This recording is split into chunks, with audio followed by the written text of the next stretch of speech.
Hey guys, tonight we're stepping into the shadowed corridors of medieval palaces, where the crowns glittered as much as the knives hidden beneath the velvet sleeves.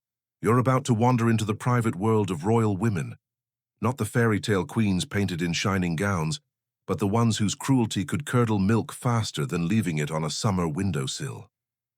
And honestly, if you somehow ended up as a servant or even an unlucky relative in their court, you probably wouldn't last long. In fact, you'd barely make it past the welcome feast.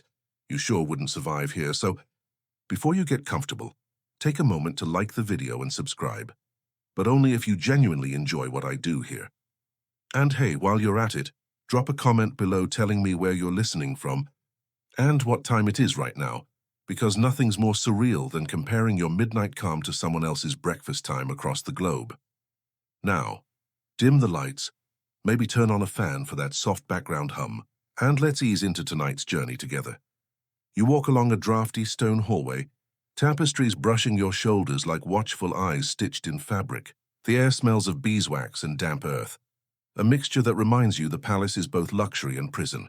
Tonight, your steps carry you toward the story of a queen who made cruelty her perfume, subtle enough to hide behind roses, sharp enough to sting the lungs of anyone too close. Imagine a marriage that was less about love and more about locking down power like a tax on happiness. Royal women of the Middle Ages often had to marry strangers across borders. Their lives turned into chess moves. But here's the twist. Once seated on the throne, some of them learned to play the game better than anyone expected. And with power came, let's just say, questionable hobbies. You picture a bride draped in silk the color of crushed pomegranates. The crown placed on her head isn't just heavy with gold, it's lined with thorns.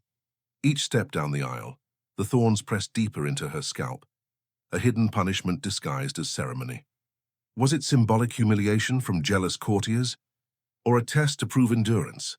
Historians still debate whether such thorned crowns truly existed, but rumors cling like cobwebs to palace walls.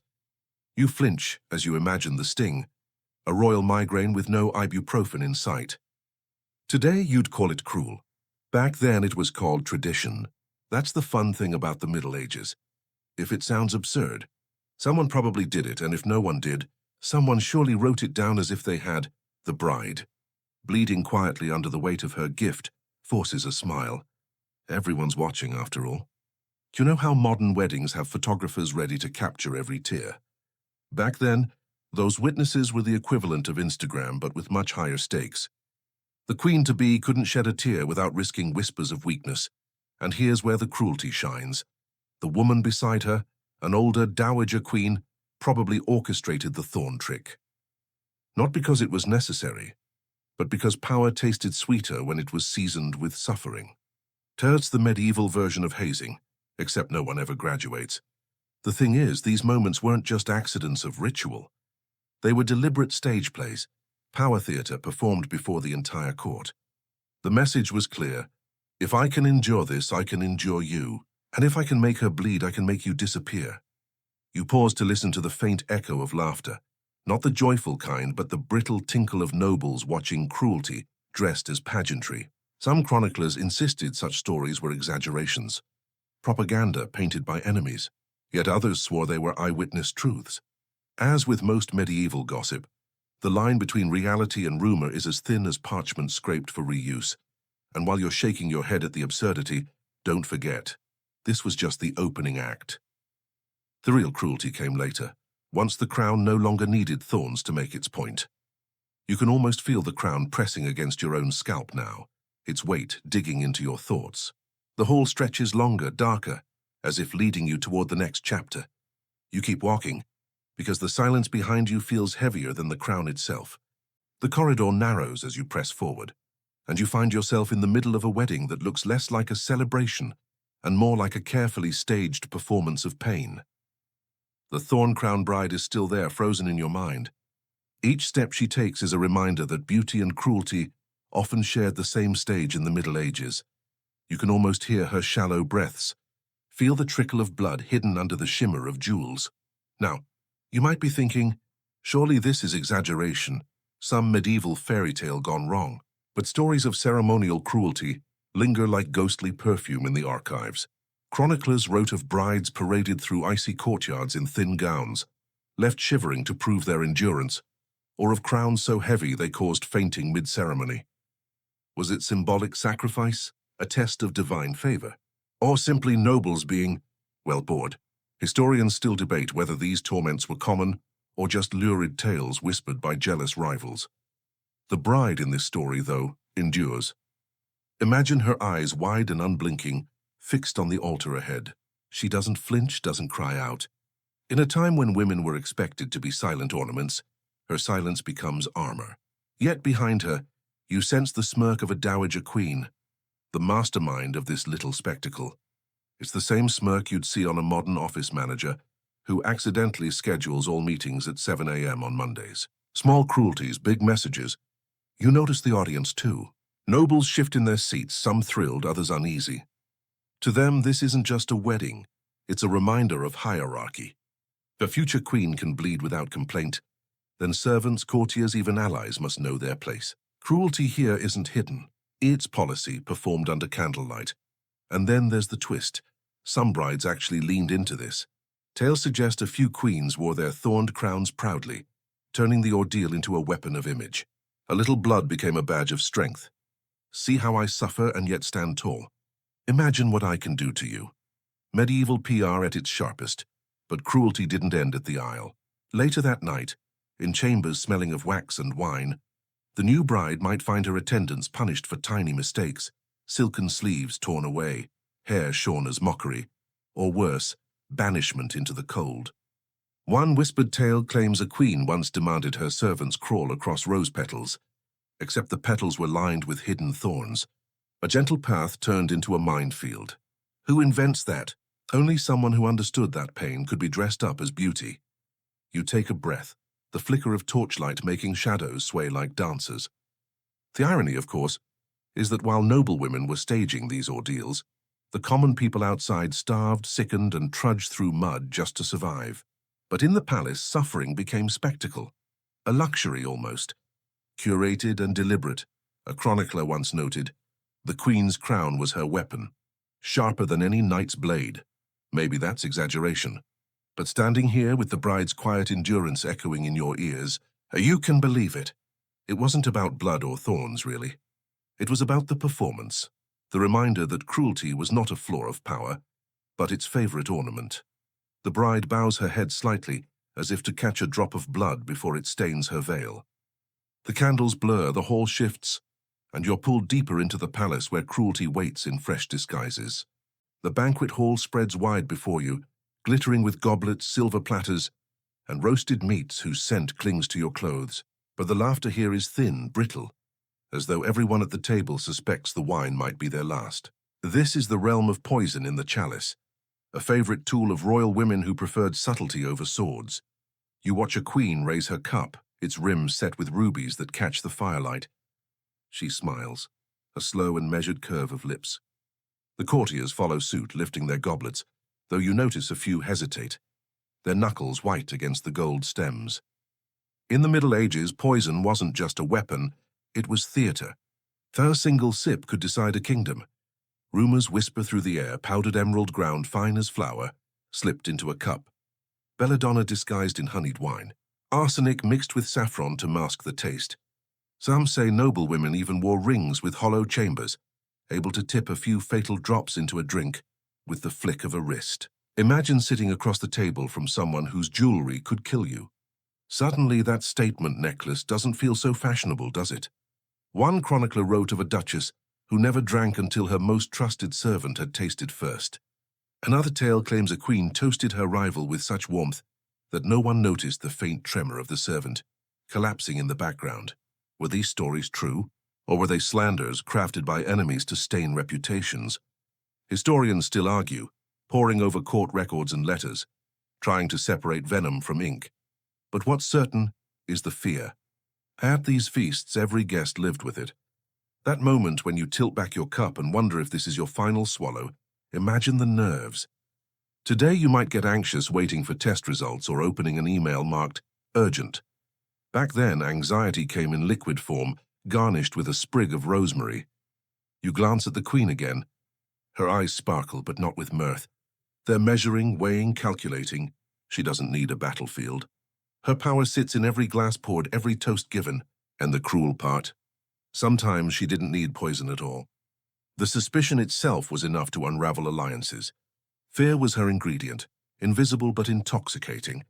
One story insists a royal lady once staged an entire poisoning drama with no actual poison at all. She invited her rivals, served them wine, and simply watched them sweat. One fainted, another excused himself to vomit, and by morning whispers had spread that she was untouchable.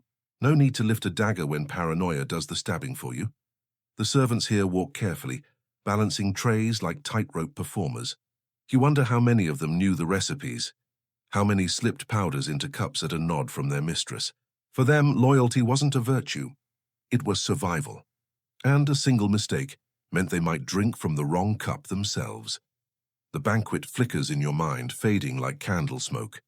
All that remains is the image of a chalice tipped back, ruby wine spilling like blood across embroidered linen. Cruelty never looked so elegant, and never tasted so bitter. The hall grows darker. You keep walking, leaving the echoes of poisoned laughter behind. Ahead, stone steps descend into a colder, hidden place. And you already know cruelty waits down there, too. The stairs groan under your steps as you descend, the air cooling until each breath feels damp and metallic. Above, the palace gleams with silks, banquets, and glittering crowns. But down here, beneath velvet curtains and perfumed halls, lies a darker truth. Dungeons hidden under silk. The contrast is sharp, like slipping from a wedding ball straight into a horror show. You run your hand along the wall, rough stone scraping your fingertips, and you wonder how many prisoners once dragged their nails across the same place, leaving faint scars no one ever bothered to notice. These weren't ordinary cells.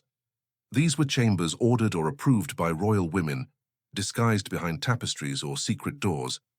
If cruelty was a language, these women were fluent. Imagine it.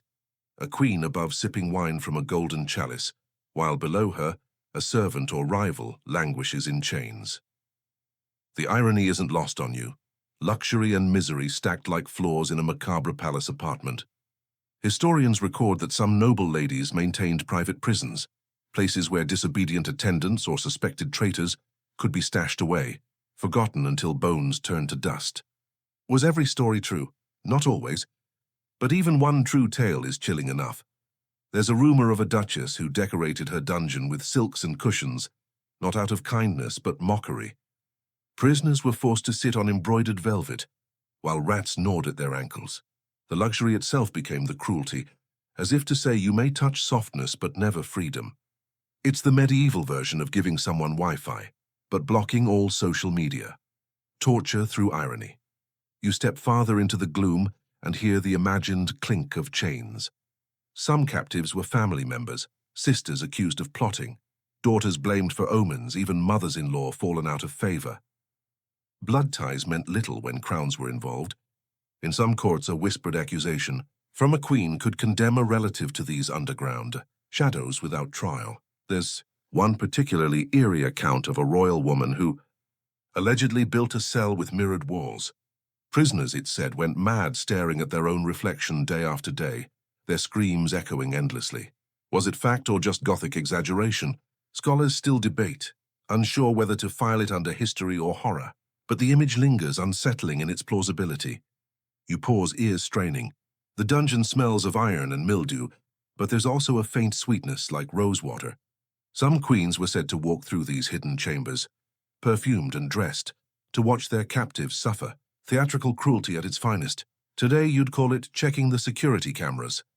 Back then it was a personal performance review, and if you think this was rare, think again. Across Europe, royal women had reputations for vengeance carried out far from the public eye. Above they smiled in silks. Below they orchestrated suffering. The duality was part of their power. Angel in the hall, demon in the cellar. The corridor stretches ahead, the darkness thicker now. You take another cautious step, feeling the chill sink into your bones. The dungeon fades, but its echoes follow you, whispers stitched into the stone, and somewhere above, silk curtains sway gently, hiding secrets that will never reach daylight. You climb out of the dungeon's shadows and back into a hallway where torches flicker against stone. casting twin flames that look almost like two sisters glaring at each other. And that's where tonight's cruelty turns next. The battles fought not between nations, but within the family itself. Sisters at war. Royal blood didn't flow like a bond. It flowed like poison. Daughters of kings and queens weren't allies. They were competitors in embroidered gowns, each raised with the unspoken knowledge that only one of them could hold the power, and the others were disposable. You imagine the nursery, a gilded cage where young princesses once played together. Their laughter sweet, but every game a rehearsal for betrayal. Take the story of Eleanor of Aquitaine's daughters. Rumors claim that rivalries between them simmered into open feuds, sometimes over marriages, sometimes over crowns. Whether all the details are accurate or embroidered by chroniclers, one truth lingers. Royal sisters learned early that affection was dangerous, because trust could be turned into a weapon. Picture one sister invited to a feast, her goblet filled just a little quicker, her chair placed just a little too close to the fire. Was it kindness or a calculated discomfort? Historians still debate if some of these stories are gossip, magnified by court enemies. Yet the consistency of such tales suggests that sisterhood in palaces was closer to a chess match than a family bond. And the cruelty. It wasn't always knives and poison. Sometimes it was subtler. A dress delivered late, so a rival arrived underdressed. Haruma whispered to a king about a sister's loyalty. Even love itself could be stolen. One sister might intercept a suitor's letter, turning affection into a dagger. Today you might call it passive-aggressive. Back then it was survival training. One account tells of two sisters forced to share a palace courtyard, each planting rival gardens. Courtiers took sides, praising one flower bed while mocking the other. Eventually the tension grew so sharp that the king himself had to intervene, declaring one garden royal and the other ornamental, a decision that crushed one sister's spirit and cemented the other's triumph. It sounds petty, but in a world where symbolism mattered more than substance, a rosebush could decide a destiny, and sometimes cruelty escalated into exile. One sister, accused of plotting against another, might find herself stripped of jewels and sent to a convent. It was a polite form of imprisonment, a life of prayer instead of power. Some queens engineered these removals with chilling grace, smiling as their rivals were cloaked in habits of humility. The most unsettling part, these battles didn't end with childhood. They lasted into widowhood, old age, and beyond. Even in death, sisters could war. Tombs placed side by side might be designed so one's effigy looked superior, higher, or closer to the altar. Eternal pettiness carved in stone. You walk between the flickering torches, the air heavy with remembered rivalries. The stone whispers feel sharper here, as if sisters long gone still hiss accusations at one another. And as you listen, you realize family was never safe in these halls. Blood might connect, but it was also the first thing spilled. The torchlight fades as you step into a chamber draped in silk so heavy, they almost muffle sound itself. At first glance, it looks like paradise. Jeweled curtains, gold-threaded cushions and latticed windows filtering moonlight into delicate patterns on the floor. But then you notice the locks, the barred doors. The guards stationed with spears just outside. This is no palace apartment. It's a jeweled cage. Royal women often kept rivals, consorts or even younger wives confined in such chambers, gilded enough to fool outsiders, but suffocating for those trapped within. Imagine living in endless luxury, while knowing every step was monitored, every word recorded, every smile rehearsed under duress. A prison dressed in brocade is still a prison. There's a story whispered of a sultan's favorite wife, who was locked away by the queen herself. The room was lined with velvet and perfumed constantly with incense, but windows were sealed tight. Servants brought food on golden plates but never spoke a word. The cruelty wasn't in chains, it was in silence. No freedom to walk the gardens, no voice to influence court, just an endless parade of rich emptiness. Historians still argue whether such silken prisons were real or exaggerated, but letters from travelers suggest enough truth to sting.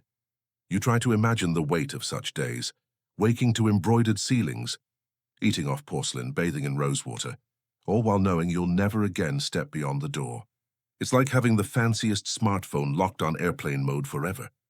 All the shine, none of the connection. One queen is said to have perfected this punishment with cruel artistry. She allowed her rival to keep her jewels, her gowns, even her servants. But she forbade her from speaking with anyone of rank. The rival became a glittering ghost, drifting silently through halls where no one dared meet her eyes. A living reminder of who had power and who had been erased. And yet sometimes these cages bred resistance. A tale survives of a young consort who smuggled letters through a servant's laundry, stirring rebellion from within her prison. Did it succeed? Not exactly. When discovered, her punishment was a tighter cage, smaller, darker, hung with mirrors so she couldn't escape the sight of her own despair. That's the thing about cruelty. It adapts, it learns, it decorates itself. You look around the jeweled chamber and realize how deceptive it is. From the outside, it might have looked enviable, a suite of wealth beyond imagining. But inside, the jewels feel heavy, the silk suffocating. The air grows thick, like perfume that's been sprayed too many times. Beauty itself becomes a weapon. The door slams softly in your mind and the jeweled cage fades into shadow. Ahead, faint music drifts from another hall, sweet notes masking something darker. You follow the sound, knowing that the cruelty waiting there won't be gilded but staged for all to see. The music grows louder as you move forward, echoing through vaulted ceilings, until you step into a hall adorned with garlands and blazing torches. A wedding is underway. Laughter, music, and the sweet smell of roasted meats drift through the air. But the closer you look, the more you realize this isn't celebration. It's punishment. A royal marriage forged not from love, nor even diplomacy, but as a deliberate act of humiliation. In the Middle Ages, queens and princesses often wielded marriage as a weapon. To wed someone beneath your station wasn't always scandal. It was strategy. A rival noble could be forced into a degrading match, their lineage diluted, their influence extinguished. It's the medieval version of sending your ex to live in the worst apartment in town and calling it generosity. You imagine a young noblewoman, dressed in silk, tears carefully hidden under powder, being paraded to an altar beside a man old enough to be her grandfather. The crowd whispers, some pitying, others smirking. This wasn't romance, it was a spectacle of domination. Historians still argue over which cases were true punishments and which were simple dynastic deals. But enough records survive to show how often these unions were sharp-edged, not tender. One tale tells of a queen who married her rival's daughter to a crippled lord, ensuring the girl's beauty and ambition would wither in obscurity. Another story speaks of a princess forced to wed a warrior from a defeated tribe, her gilded gown masking the chains of conquest. These weren't just personal slights. They were political executions carried out with vows instead of swords. The cruelest part? The brides often knew. They understood the smirk behind the veil, the whispers in the crowd. Some resisted, fainting at the altar or weeping openly. Others played their role with eerie calm, masking despair with smiles as thin as parchment. Modern weddings may feature awkward toasts or bad DJs. Back then, the worst wedding ever could be your lifelong cage. Yet sometimes punishment turned ironic. A marriage meant to diminish one rival occasionally backfired. One recorded case tells of a scorned bride who rose alongside her unwanted husband, turning the insult into a stepping stone. The queen who arranged it must have seethed, watching her pawn turn into a player. Even in cruelty, fate had a sense of humor. You can almost hear the vows echoing in this hall, their words heavy with double meanings. Promises of love masking commands of obedience, rings exchanged not as symbols of union, but shackles of control. The music swells, yet it feels hollow like laughter forced at a bad joke. As the bride lowers her head, veil trembling, you sense the cruelty lingering beyond the ceremony. Because here in these palaces, the wedding wasn't the end of suffering, it was only the beginning. The hall fades, music thinning into silence. Ahead you sense another gathering, not of joy but of fear, where feasts themselves become stages for torment. You keep walking, the taste of bitter vows still sharp in your mouth. The air shifts as you step into another hall, vast and echoing, its long tables gleaming with silver plates and golden goblets. At first glance, it seems like yet another royal banquet, filled with roasted pheasants, sugared fruits, and candied almonds stacked in delicate towers. But something feels wrong. The laughter is muted, the music hesitant, and every servant moves with a kind of brittle caution. This is not a feast of joy. It is a silent feast, where cruelty is served alongside every dish. Royal women sometimes turned dining into theatre, transforming meals into stages for intimidation. Imagine being summoned to a table where no one dared speak, every word weighed against the queen's expression. Silence itself became punishment, heavier than iron chains. If she chose to glare at you over her goblet, that glance could undo a career, a family, even a life. One chronicler tells of a queen who ordered an entire hall to eat in silence, while musicians played softly, forcing courtiers to chew nervously, their utensils clinking like accusations. Was it a real event or a metaphor for her iron will? Historians still argue, but you can picture the dread, sitting before a roasted swan while your stomach twists with fear, each bite tasting like ash. Sometimes the cruelty was even sharper. A guest might be given an empty plate while others feasted, a deliberate humiliation. Another might receive a goblet of water, while others sipped imported wine. One rumor insists a queen once invited her rival to a banquet, only to seat her at the far end of the table, so distant she could barely taste the food before it cooled. Petty, perhaps. Effective. Absolutely. You glance around the hall and notice the servants' trembling hands. They know that dropping a dish or spilling a goblet could mean punishment later, perhaps banishment or worse. The feast isn't just food. It's a minefield, and the queen sits at the center, her smile painted thin, her silence louder than any command. What makes it worse is the contrast. While peasants outside struggled for bread, inside the palace these banquets overflowed. The cruelty wasn't just in silence or humiliation. It was in the sheer abundance flaunted like a weapon. Imagine starving in the cold, while hearing rumors of the queen forcing nobles to sit through endless courses of peacock pie. Each bite an act of dominance. And yet some records suggest not every silent feast was real. Some may have been slander written by rival chroniclers, jealous of a queen's power. Still, the persistence of these stories tells you something about how royal women were perceived. As masters of performance, bending even the act of eating into a cruel reminder of hierarchy. The music fades, the table dissolves into shadow, but you still feel the weight of that silence pressing on your chest. It lingers, heavier than hunger, colder than stone. You step away, leaving the echo of clinking goblets behind. Ahead, you hear the faint crack of a whip, sharp and sudden, cutting through the silence like thunder. You already know where it leads. The crack echoes again, sharp enough to make you flinch, and the corridor opens into a courtyard bathed in torchlight. You see them, servants and attendants lined up, their heads bowed, their shoulders trembling. At the center stands a noblewoman draped in silk, her jewels catching the firelight like sparks. In her hand, not delicately held but gripped with purpose, is a whip. This is the Lady and the Whip, a scene where cruelty is no longer hidden in rituals or silence, but performed openly. Royal women of the Middle Ages, despite their polished image, sometimes wielded physical punishment as a show of dominance. It wasn't always metaphorical.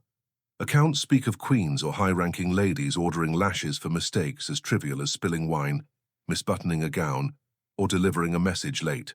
Imagine your boss docking your pay for typos, except here. It's a whip across your back. One chronicler tells of a countess who demanded her servants kneel in the mud for hours, as she personally lashed them for misplacing a single hairpin.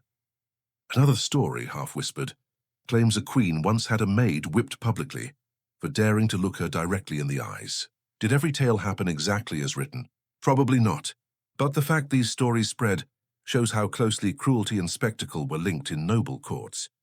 You glance at the lady now, her arm lifting, the whip curling like a serpent in the air before striking with a sound that makes your skin crawl. The servants do not scream, at least not loudly. They know that noise might double their punishment. Silence becomes survival. You can almost feel the sting on your own back, the fire racing across your skin. But here's the irony, sometimes the whip wasn't even meant to punish the servant. It was aimed at the audience. Courtiers watching from balconies, rival nobles standing nearby. Everyone understood the message. If she can make them kneel, she can make you kneel too. It was intimidation disguised as discipline. Some accounts describe these punishments as ritualized, almost theatrical. A noblewoman might have the courtyard prepared, torches lit, musicians silenced just to emphasize the drama. The whipping became part of palace life, as normal as a morning prayer or a royal decree. The cruelty wasn't accidental. It was staged, rehearsed, perfected. Of course, not every historian agrees.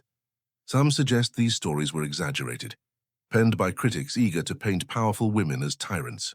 Yet even if half of them are inventions, they reveal something about perception. People believed these women could be cruel, and that belief itself was power. Fear doesn't always need proof. It just needs a story. The whip cracks again, the sound splitting the night air. The noblewoman lowers her arm, her jewels glinting with satisfaction. She doesn't look at the servants. She looks at the courtiers, her gaze daring them to defy her authority. The servants shuffle away, their silence louder than any scream. You step back uneasy, the image burned into your mind. The courtyard fades into darkness, but the echo of the whip follows you, winding through the corridors like a ghost. Ahead you sense something subtler, more insidious, betrayal hidden behind a veil. The echoes of the whip fade as you step into a chamber thick with incense, the kind of scent that clings to your skin long after you leave. The room is dim, lit by oil lamps that cast wavering shadows on the walls. Around you stand women cloaked in veils, delicate fabrics hiding faces, concealing intentions. Here, betrayal doesn't arrive with a whip or a goblet of poison. It arrives softly, hidden behind lace and silk. Veils in medieval courts weren't just fashion. They were tools. They shielded expressions, masked emotions, and sometimes disguised cruelty. You imagine two queens meeting in such a chamber, their faces obscured, their words polite. Each smile is a lie, each compliment a blade. Beneath those veils, eyes flicker with suspicion. Was that nod agreement, or a signal to assassins waiting in the next hall? One tale whispers of a princess who wore a veil so heavy with pearls it concealed her smirk as she watched her sister's downfall. Another chronicler described a queen who arranged the murder of her rival during a veiled procession. Her instructions whispered so quietly they blended with the prayers. Historians still debate whether these betrayals were factual or slanders spun by enemies. But the persistence of the stories shows how veils became symbols of hidden daggers in silk. Think about it. In a world without photographs or instant messaging, the veil gave women control over what could be seen. To the court, they became enigmas, untouchable, unreadable, and cruelty thrives in unreadable faces. Imagine trying to negotiate your fate with someone whose expression you cannot see. Terrifying, right? It's like playing poker with a mask that never slips. The betrayals weren't always bloody. Sometimes they were social assassinations. A veiled whisper could ruin a noble's reputation. A murmured suggestion could exile a rival. It didn't take a whip, when one word in the right ear could destroy a family. Today you'd call it office gossip. Back then it was dynastic warfare wrapped in silk. There's even a rumor of a queen who deliberately fainted during a veiled ceremony, clutching her rival for support. Later she claimed the rival had tried to strangle her beneath the fabric. Whether true or not, the accusation stuck, and the rival was dragged away in disgrace. Cruelty hidden in plain sight, under the softness of a veil. You walk among the shadowed figures, their veils fluttering like moth wings in the lamplight. Every turn of fabric feels like a secret, every muffled laugh a knife poised for your back. The silence is heavier than stone, filled with words unsaid but sharper than steel. And then, just as you think you've adjusted to the quiet, a soft hand brushes your arm. Gentle, almost kind. But you know better now. In this world, tenderness is another disguise, another mask for betrayal. The veiled women drift away into the darkness, leaving you standing alone. Ahead you hear a new sound, a low grief-filled cry that swells into rage. You follow it, knowing it belongs to someone who lost a husband and turned widowhood into a weapon. The cry grows clearer as you follow the corridor, until it sharpens into a voice layered with grief and venom. You find yourself in a chamber draped in black, candles flickering low, their wax pooling like spilled tears. At the center sits a widow, her veil heavy, her face pale, her hands clenched around a rosary that rattles with more fury than faith. This is widow's revenge, a cruelty sharpened by loss. In the Middle Ages, widowed queens often found themselves in dangerous positions. Stripped of their husbands, they could either fade into silence or seize power with both hands. And many chose the latter. Some ruled as regents, some as dowagers, and some as avengers, using their grief as a mask for ruthless control. One chronicler tells of a queen who, upon her husband's death, summoned every noble suspected of disloyalty. She greeted them with tears streaming down her face, then calmly ordered executions between prayers. Was she mourning or simply clearing her path? Historians still argue, uncertain where sorrow ended and cruelty began. You picture her now standing over a coffin, whispering promises of devotion while plotting revenge in the same breath. The court might see a grieving widow, but behind the veil she was recalculating alliances, rewriting futures. Grief became her alibi. Cruelty became her strategy.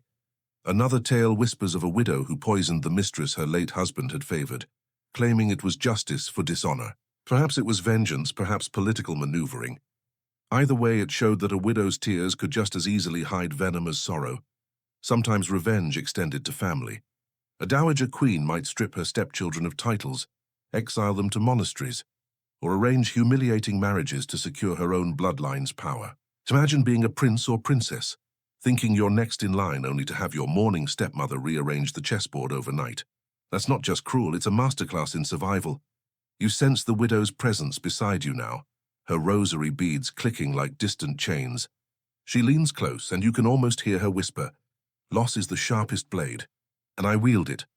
A chill crawls down your spine. Not all widows were feared, of course. Some genuinely mourned, some retired quietly to convents. But the legends that survive are of those who turned sorrow into spectacle, vengeance into policy. And whether or not every story is true, the image persists. The black-veiled queen, crying with one eye and calculating with the other. The candles gutter, smoke curling toward the ceiling like restless spirits.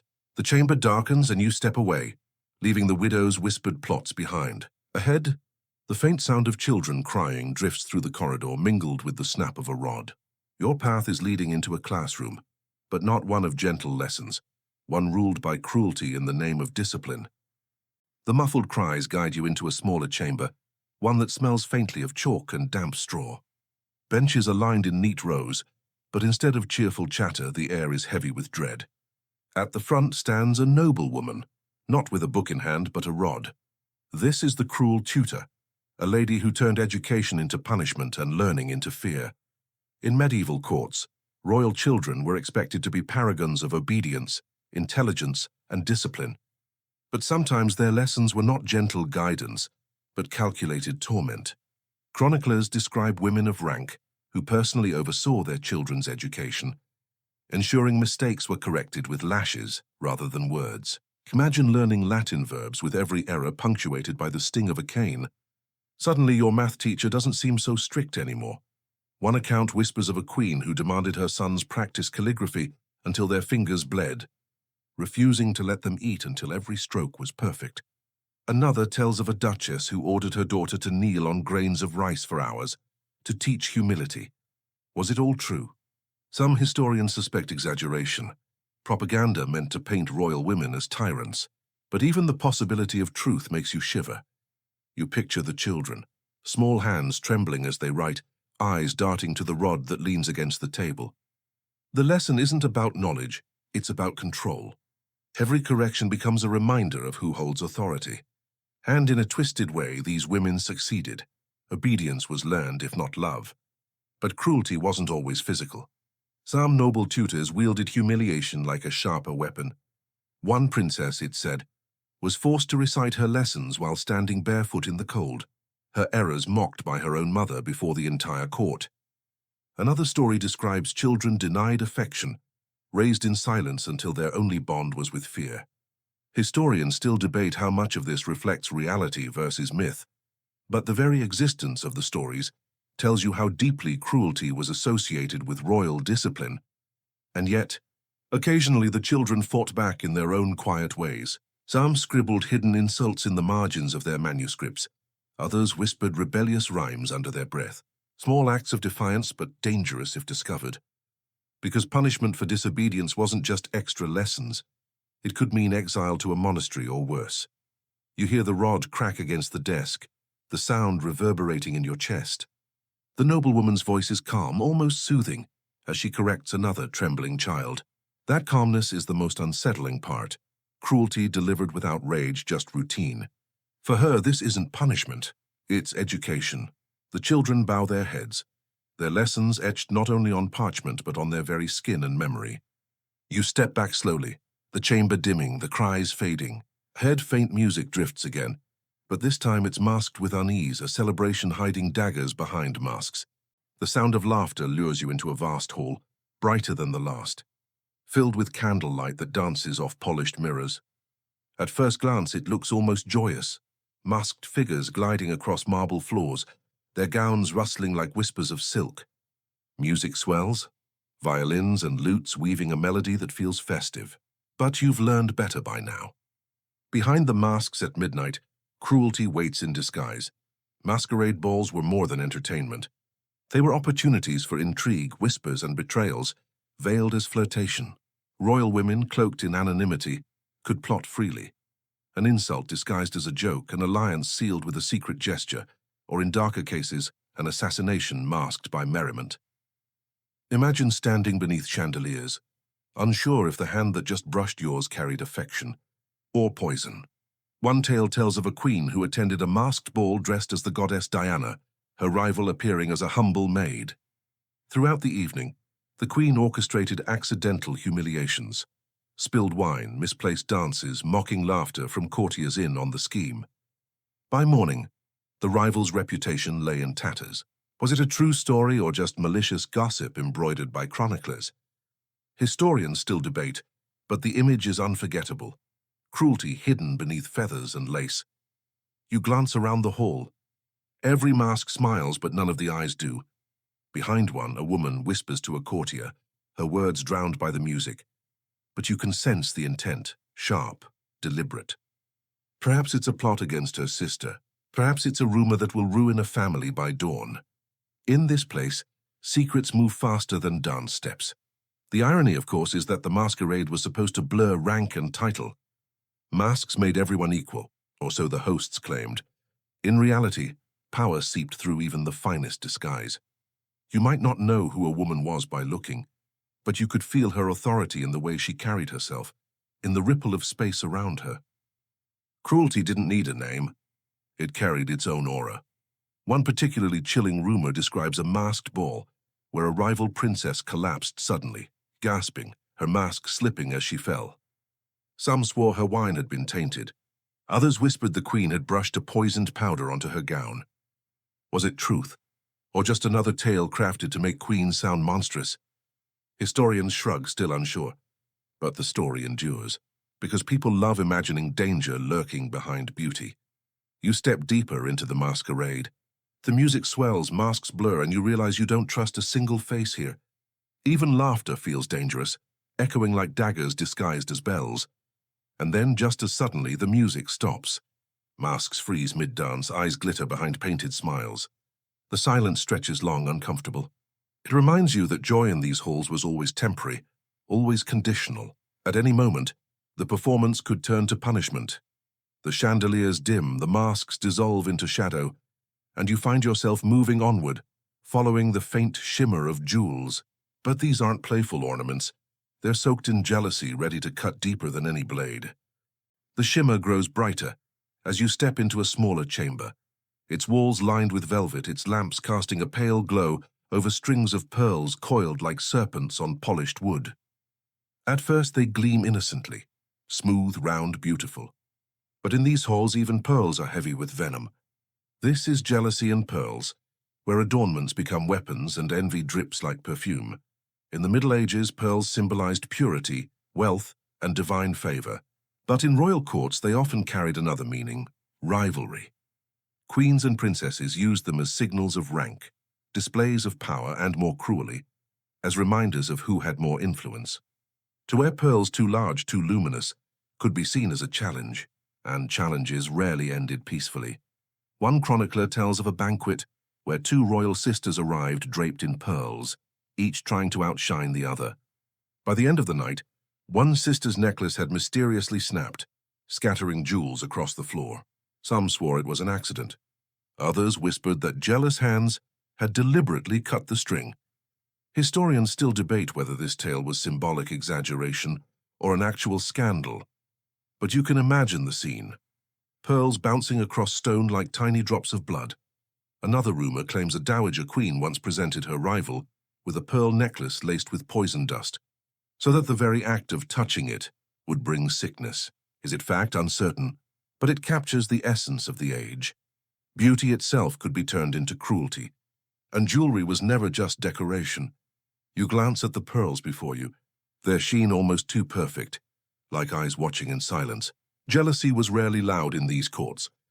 It whispered instead, a rumor about an affair, a quiet suggestion of disloyalty, a subtle gift of jewels that carried curses rather than blessings.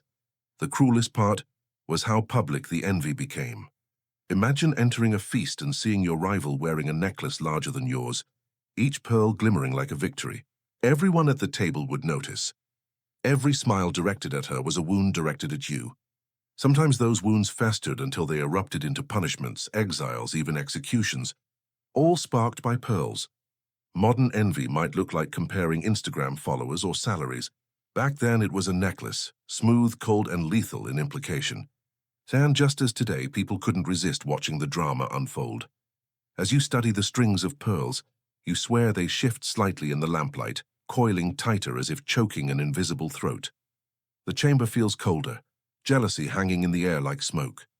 You turn away, stepping back into the corridor. But the pearls seem to follow, their imagined clatter echoing behind you. Ahead, a different kind of fire flickers, a blaze not of envy but of accusation. A stake rises in the distance, and the smell of smoke drifts toward you.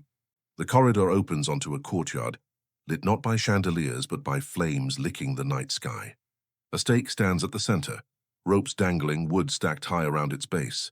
The air is thick with smoke and fear, though the gathered crowd seems almost eager, their eyes fixed on the figure being led forward. This is burned at the stake, a cruelty sharpened not by soldiers or kings, but often by the whispered orders of royal women themselves. Accusations of witchcraft were the perfect weapon. Convenient, unprovable, and terrifying. In the Middle Ages, a woman in power could silence rivals by branding them servants of the devil. All it took was a whisper. She brewed potions, she cursed the harvest, or she looked at me with strange eyes. Before long, the accused was dragged to the pyre, while the accuser watched from behind a veil, untouchable. One tale describes a queen who accused her husband's mistress of witchcraft after the woman's beauty threatened her influence. The mistress, once admired for her songs, was paraded through the streets before flames consumed her voice forever. Was the story true? Historians argue. Some claim it was propaganda against the queen. Others insist court records confirm it. But the legend remains, a chilling reminder of how cruelty could masquerade as righteousness.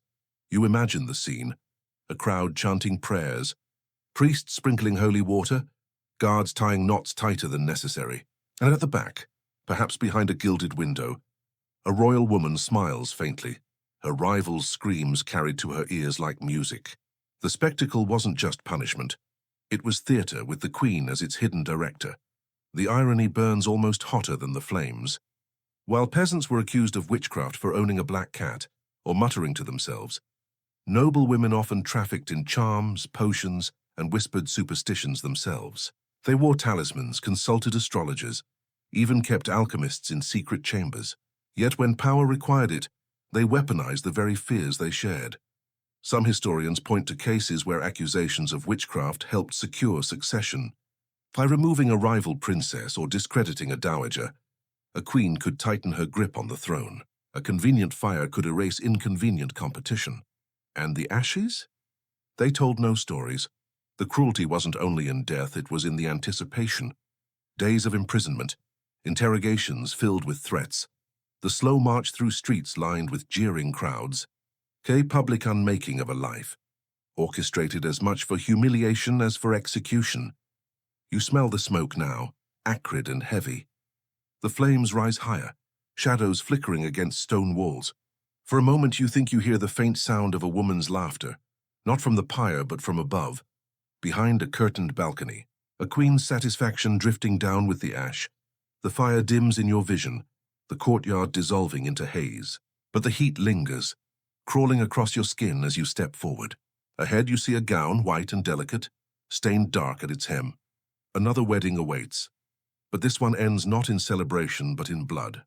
The smoke fades, and in its place rises the faint sound of bells, soft, chiming, almost joyful. You step into a hall glittering with flowers, banners, and flickering candles. At first it looks like a scene of beauty, A wedding about to begin. Guests murmur, musicians tune their lutes, and a young bride stands at the center, her gown white and luminous under the torchlight. But then you notice it, the hem of her dress darkened, stained. This is the bloodied wedding dress, where cruelty intrudes on what should have been the most radiant of days. Royal weddings in the Middle Ages weren't always happy unions. They were contracts, treaties, sometimes punishments in disguise, and for some unlucky brides, the cruelty extended far beyond politics. It stalked them down the aisle. Stories tell of queens and princesses whose ceremonies ended in violence, sabotage, or humiliation, orchestrated by rivals eager to leave their mark. One rumor speaks of a bride whose gown was deliberately sabotaged, needles hidden in its seams so that every step drew blood. Another tells of poisoned pins slipped into her veil, fainting spells blamed on nerves when in truth they were cruelty calculated. Historians debate how literal these stories are, whether they were embroidered metaphors for unhappy matches or true acts of sabotage, but the imagery is haunting. You picture the bride walking slowly, her smile fixed, her hands trembling. Each step across the aisle leaves a darker stain at her hem, a silent testimony of pain no one dares acknowledge. The courtiers whisper, some pretending not to see, others smirking behind their jeweled hands. And at the far end of the hall, a dowager queen sits serene, her gaze steady, as if she alone knows what's happening. The cruelest part. Sometimes the bride herself was complicit. A few stories suggest royal women staged their own bloody dramas, using the imagery of suffering to win sympathy or prove their strength. Crimson hem could be spun into a tale of endurance, turning whispers of weakness into applause for resilience. In these courts, even blood could be repurposed as politics. You think of modern weddings, awkward toasts, cake smeared on faces, maybe a dance mishap. Now compare that to a bride bleeding quietly beneath a crown, her pain hidden behind lace and ceremony. Suddenly, bad wedding day takes on a very different meaning. And what about the guests? For them, the spectacle was as much a warning as a celebration. A ruined gown, a faltering step, a bride collapsing, it was all part of the message. Power here wasn't about happiness, it was about control, and cruelty stitched itself into satin as easily as into chains. The music swells, echoing strangely hollow. The bride lowers her head, her veil trembling as if it knows what's coming. You step back, your eyes fixed on the spreading stain at her hem. And just as the image begins to fade, you notice a gift lying nearby, wrapped in gold, waiting to be opened. A gift that doesn't promise joy, but venom. The wedding hall melts into shadow, leaving behind only the shimmer of gold paper and a ribbon coiled like a snake. You step closer, and the box at your feet seems to hiss with secrets. This is the serpent gift, a reminder that in the Middle Ages not every present was meant to delight. Some were designed to wound, to haunt, or to kill. Royal women were masters of symbolism, and gifts became their stage. A necklace to honor a friendship could also be a chain of ownership. A goblet to toast loyalty might hold poison in its rim. But the cruelest of all were those gifts that carried curses, sometimes metaphorical, sometimes terrifyingly real. One story tells of a bride who received a golden casket on her wedding day. Inside, not jewels or perfumes, but a snake, coiled and furious. Released in her chamber, it was said to be a blessing of fertility. Whether the tale was true or embroidered gossip, historians still debate. But you can almost imagine the scream, the scramble of attendants, the cruel laughter echoing through the corridors. Another account speaks of a dowager queen who presented her rival with a carved mirror. On the surface, a token of beauty, but whispers claimed the silvered glass had been treated with a powder that caused rashes and blindness after prolonged use. Perhaps it was superstition, perhaps real. Either way, the rival's face was scarred, and the queen's reputation gleamed brighter. Even pearls and gems could be laced with venom. Chroniclers wrote of rings that left burns, pendants filled with mercury, and bracelets that tightened cruelly when clasped. Were all of these real? Scholars argue. Some dismiss them as Gothic tales, others see kernels of truth buried in exaggeration. But the fear was enough. When every gift could be a serpent, trust slithered away. You picture the scene, a hall filled with nobles, gifts stacked high. The queen presents a casket, her hands delicate, her smile soft. Everyone applauds, no one suspects. Later, behind closed doors, the gift unfurls its true nature, whether venom, humiliation, or simply a mocking reminder of power. Cruelty wrapped in ribbon, cruelty gilded in gold, and perhaps the most insidious part, sometimes the victim couldn't even refuse. Refusing a gift from a queen was an insult, an admission of distrust. So they accepted, hands trembling, knowing the box might contain their doom. It's the medieval version of clicking "I agree" on terms and conditions. You sign even when you suspect it'll ruin you. The serpent coils tighter in your mind, its scales glinting in torchlight. You step back, the box dissolving into shadow, but the hiss lingers, slipping into silence that smells faintly of roasted meat. Ahead, another hall unfolds, filled not with gifts but with abundance. Meals so lavish they mock the hunger outside. The shadow of the gift fades, and in its place comes the smell of roasting meats, rich, fatty, intoxicating. You follow it into a vast hall where tables sag beneath the weight of food, golden pies, steaming haunches of venison, candied fruits piled high, even sugared swans posed as if mid-flight. But the laughter here isn't warm. It's sharp, mocking, and every bite feels like an insult. This is hunger in the palace, where cruelty was measured not only in lashings or poison, but in gluttony displayed against a backdrop of starvation. While peasants scraped for crumbs, their stomachs growling through winters of scarcity, royal courts staged feasts as performances of power. Queens and noblewomen presided like hosts of theatre, ensuring excess was visible, deliberate. Food wasn't just nourishment, it was propaganda. And for some, it was a weapon. One chronicler recalls a queen who ordered her servants to dump platters of uneaten food into the moat each night, letting peasants watch from beyond the walls as bread and meat rotted in the water. Was it true? Historians argue, some calling it enemy slander. But the story lingers, because it captures the cruelty of plenty flaunted before the hungry. You imagine the contrast. A mother in the village outside boiling weeds for soup, while inside the palace, a noblewoman sips almond milk imported from miles away, discarding it after a single sip because it's too bland. It's the medieval equivalent of throwing out a feast, while posting photos of it just to brag. Sometimes cruelty wasn't just waste, it was mockery. One tale speaks of a royal feast where peasants were brought in, not to eat, but to serve. They carried trays of food they could never taste, inhaled aromas they could never touch. Some queens even staged performances where starving children were forced to dance for scraps, rewarded with crumbs that didn't even dent their hunger. The cruel irony? Some noblewomen genuinely believed this abundance reflected divine favor. If their tables overflowed, it meant God blessed them. If peasants starved, it was punishment for sin. That logic made cruelty not only acceptable, but righteous in their eyes. You look around the hall now, and the food gleams almost grotesquely. Sugar glistening like frost, meat juices staining golden plates. Laughter rings out, but it's brittle, hollow, echoing off stone like the crunch of bones.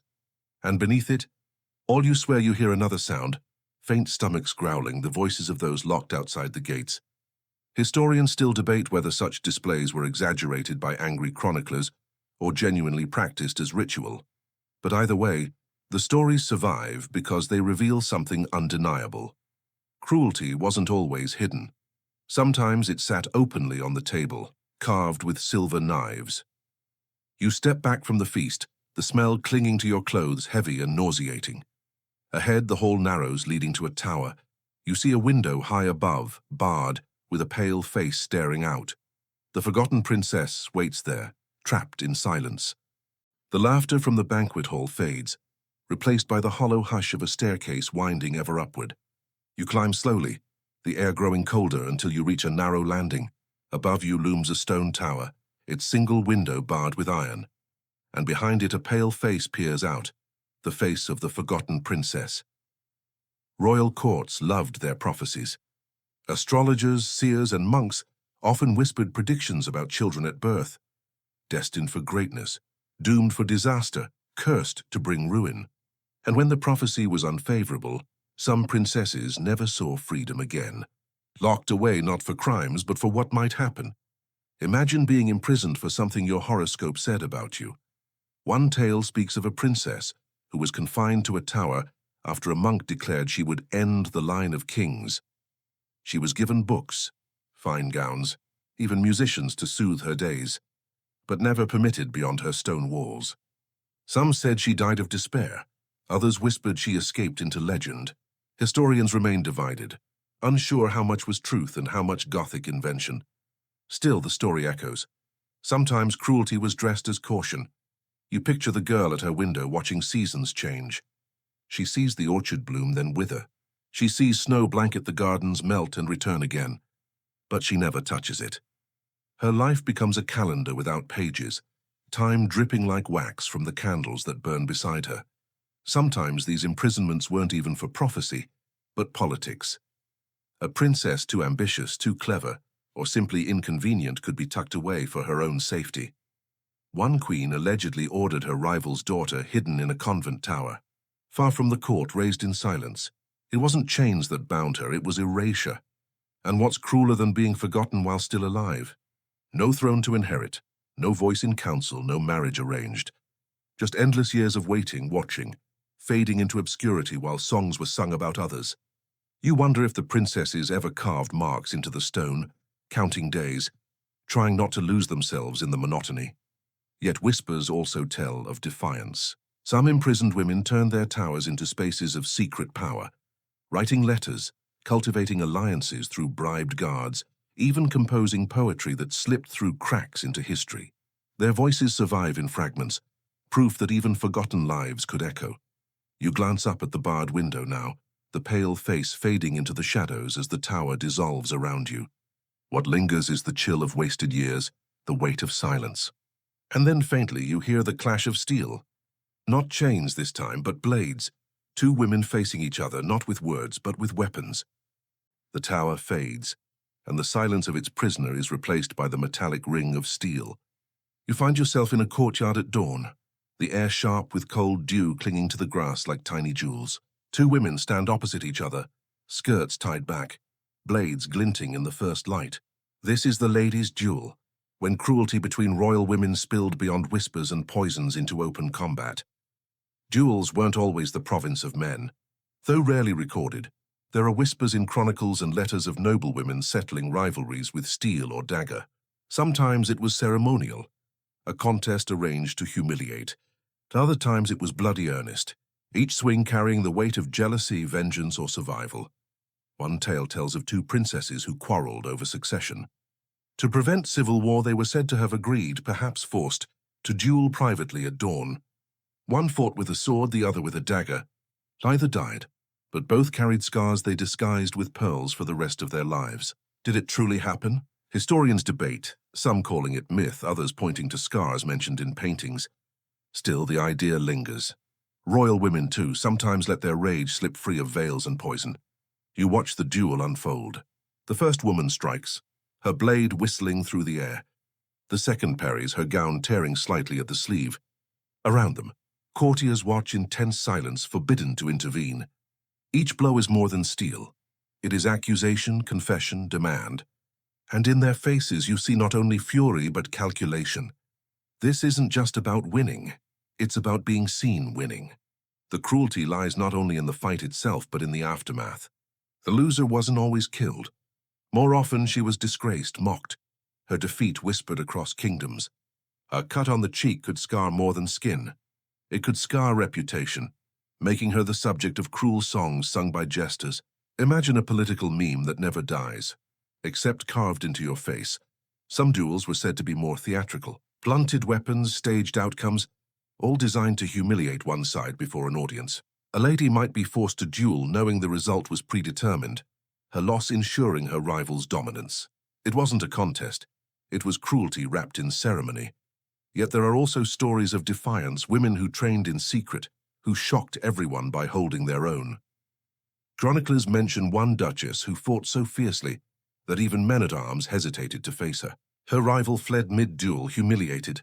Did it happen, perhaps? Or perhaps it was legend meant to remind listeners that power doesn't always wear a beard. The sun climbs higher and the duel slows. One woman stands taller, her blade steady, while the other stumbles. Her gown streaked with dew and blood. Courtiers murmur, the outcome clear. Cruelty has chosen its victor, and the loser's fate will not be kind.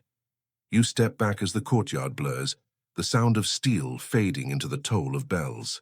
Their mournful ring draws you towards stone cloisters, where young women kneel in silence, their lives redirected not by duel, but by decree.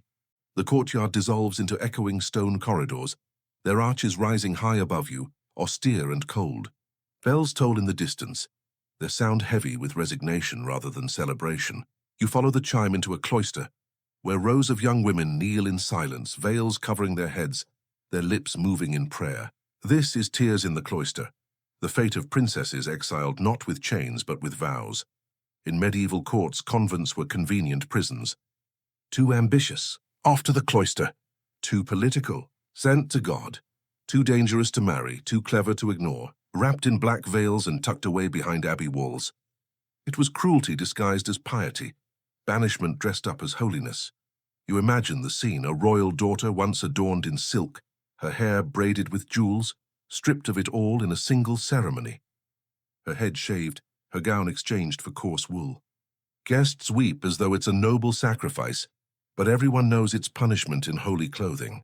Historians still debate whether these exiles were always forced, or sometimes chosen by women seeking safety. Yet the sheer number of records suggests that many tears shed in cloisters were not from devotion, but despair. One tale speaks of a princess accused of conspiring with her brother against the queen. She was sent to a convent, locked into vows she never wanted. Letters survive, fragments of her poetry, filled with longing for the gardens of her childhood, bitterness wrapped in prayer. Another account describes a dowager queen who placed her stepdaughters in separate abbeys, ensuring they would never again speak nor unite against her. The cruelty was sharpened by isolation. A convent wasn't a bustling court. It was silence, routine, the monotony of bells marking time. For a young woman raised to debate, flirt, and scheme, the sudden stillness must have felt like drowning in quiet. You wonder if they carved secret marks into the wood, counting the years of exile, waiting for a freedom that never came. Even visitors were limited. Some princesses vanished so completely into cloisters that their names disappeared from history. Their lives became footnotes in abbey records, if mentioned at all. And that's perhaps the greatest cruelty, to live yet be forgotten, erased by silence. You glance at the nuns now, their veils swaying gently as they bow. Among them, one young woman dares lift her eyes toward the barred window, her gaze full of longing. Her single tear slips down her cheek, falling onto the stone floor, vanishing like it was never there. The bells toll again, and the cloister fades. The air around you grows sweeter, perfumed but not with comfort. The scent is heavy, cloying, rosewater masking something dangerous. Ahead you sense another kind of cruelty, subtle and invisible. Poison drifting on the very air of luxury. The sweetness grows stronger as you step into a chamber thick with fragrance. Bowls of rose petals float in basins, censers swing gently, and the air feels almost intoxicating. Yet beneath the perfume is a faint bitterness, a sting at the back of your throat. This is perfumed poison, where cruelty arrives not in cups or daggers, but in the very breath you take. Royal women often turned luxury into weapons, and perfumes were no exception. While common folk used herbs to mask the stench of daily life, queens and noble ladies bathed in scents imported from distant lands, musk, ambergris, sandalwood. But behind the sweetness lurked suspicion, because perfumes could be laced with powders and oils far less innocent. One tale describes a queen who gifted her rival a vial of jasmine oil. The scent was divine, intoxicating, but after days of use the woman fell ill, her skin blistering. Some said the oil was laced with arsenic. Others whispered it was simply coincidence. Historians debate, unable to separate truth from rumor, but the fear it created was real. A bottle of perfume became as dangerous as a blade. You picture the cruelty in its elegance.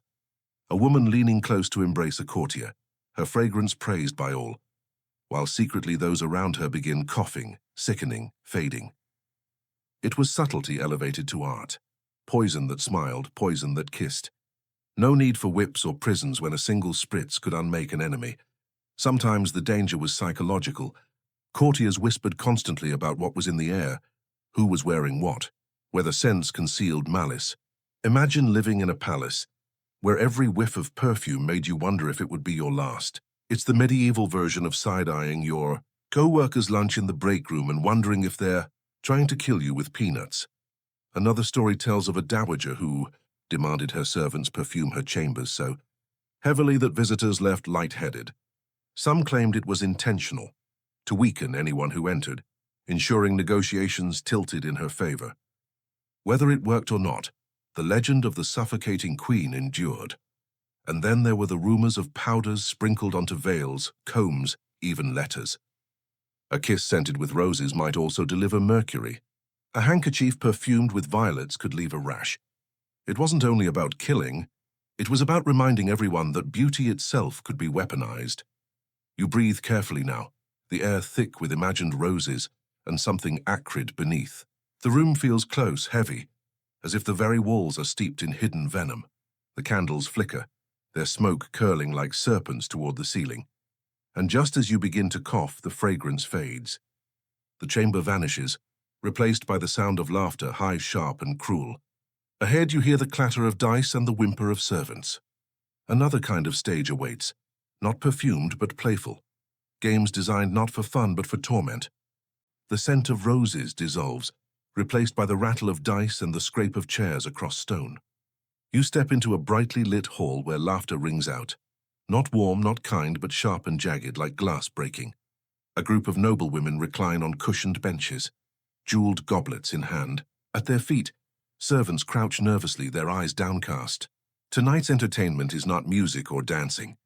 It is games with servants, pastimes built on humiliation and cruelty. Royal courts often blurred the line between spectacle and suffering, and some noblewomen made sport of those beneath them. Servants became pawns, pieces in living games where the rules were designed only to amuse their masters. Historians record rumors of such diversions, though they remain tangled in gossip and exaggeration.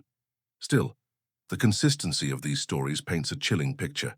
One tale speaks of a queen who forced her attendants to crawl across a floor strewn with nutshells and broken glass, racing to fetch jewels she had tossed like scraps. Another story tells of servants dressed as animals, ordered to perform tricks while courtiers clapped and jeered. Were these accounts true or slander crafted by critics? Scholars still argue, but whether fact or fiction, the cruelty feels plausible in halls where power thrived on fear. You watch as dice clatter across a table. A servant is ordered forward, trembling, to act out whatever fate the dice declare, crawling like a dog, singing until hoarse, or holding a jug of wine until her arms shake. The noblewomen laugh, their jeweled fingers pointing, their smiles wide. The servants dare not look up. Each round of the game chips away at their dignity, leaving only obedience. The irony is sharp. Outside the palace, peasants toiled endlessly just to eat, while inside those who served the feast became playthings in cruel diversions. Modern audiences might call it a reality show, except here there was no prize money, no cameras, only humiliation carved into memory. One chronicler even claims a duchess invented a game where she wagered on which servant would faint first from exhaustion during forced dances. The winner received gold. The losers received lashes.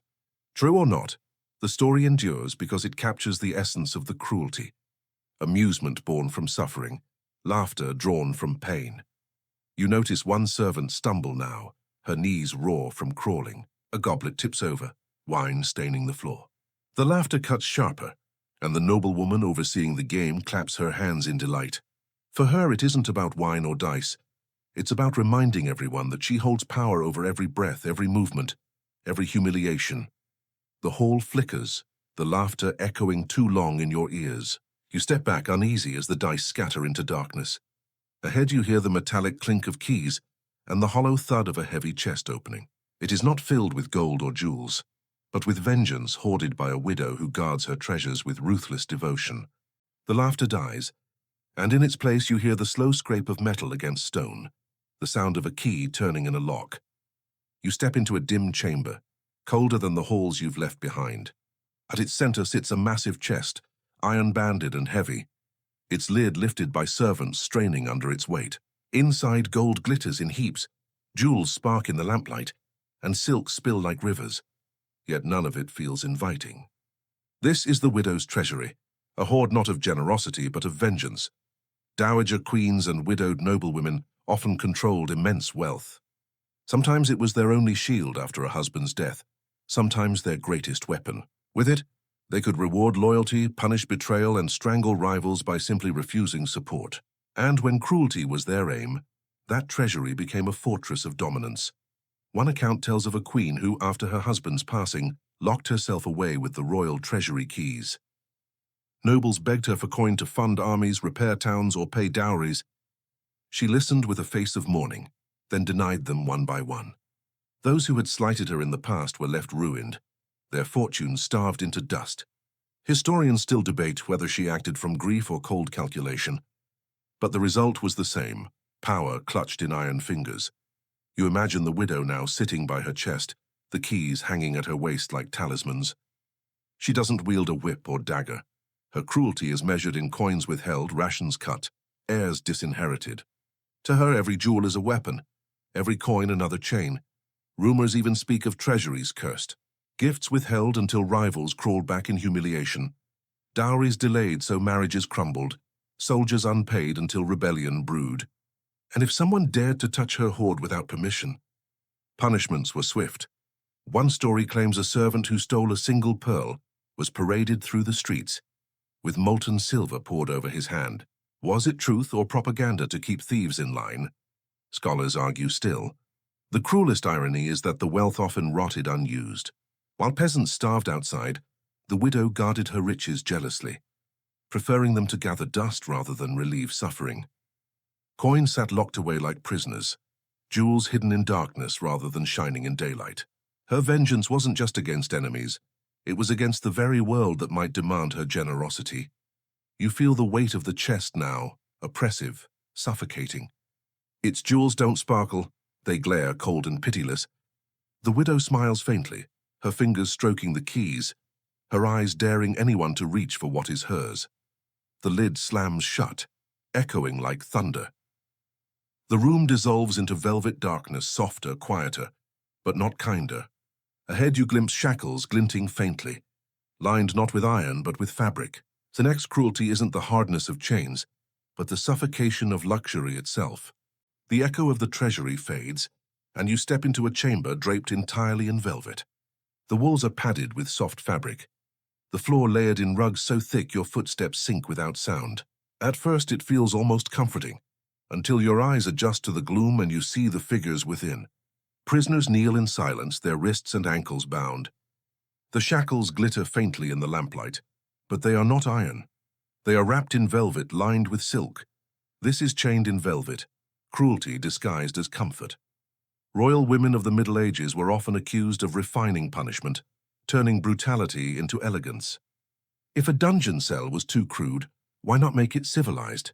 Chains could be padded, walls covered in velvet, the prisoner surrounded by soft luxury. But the softness only made the captivity more unbearable. It was mockery, not mercy. One tale whispers of a queen who confined her rival in a chamber like this, ordering that she be dressed daily in fine gowns, her meals served on gold, her chains wrapped in silk.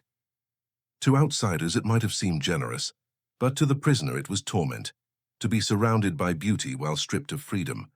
Historians argue whether this account was real or metaphorical, yet it survives because of its haunting irony. You picture the captives here. Their wrists rest against velvet shackles that chafe all the same. They eat delicacies they cannot enjoy, their appetites ruined by despair. The softness amplifies the cruelty, as if to say you deserve comfort but never liberty. Even worse, visitors were sometimes invited to see these prisoners. They would leave commenting on how well kept the captives were, how merciful the queen had been. The illusion was powerful, suffering disguised as privilege, pain cloaked in fabric. It's the medieval version of a gilded cage, a life that looks enviable from outside, but feels suffocating within. There are whispers of more theatrical punishments too. A duchess is said to have forced disobedient ladies-in-waiting to wear gowns lined with velvet chains, heavy garments that weighed down every step. They glittered at feasts admired by others, but each movement was a reminder of invisible shackles. You reach out to touch one of the bindings now. It feels smooth beneath your fingers, almost pleasant. Yet the prisoner who wears it looks up at you with hollow eyes, eyes that tell you the truth. Comfort is nothing when choice is gone. The chamber darkens, velvet folds swallowing the light. In the distance you hear a faint melody, footsteps tapping in rhythm. But the notes are sharp, edged, accompanied not by joy but by the glint of hidden steel. Ahead, cruelty takes on a more theatrical stage, dancing with daggers. The velvet folds melt away, and in their place comes music, bright, lilting, deceptively cheerful. You step into a grand hall alive with color and motion.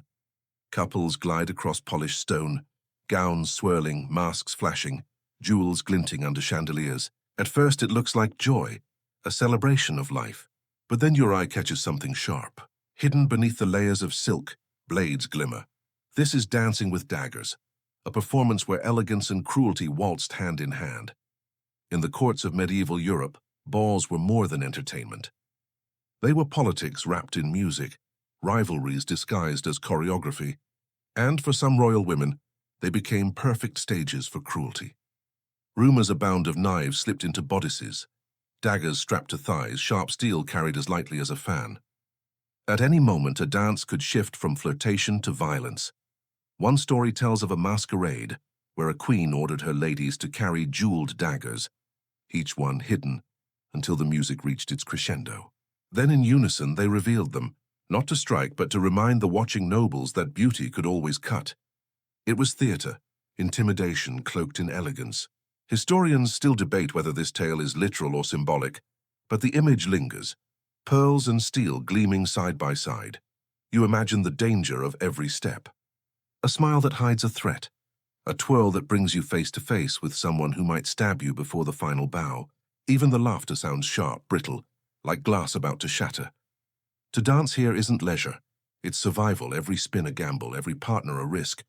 There are darker accounts too.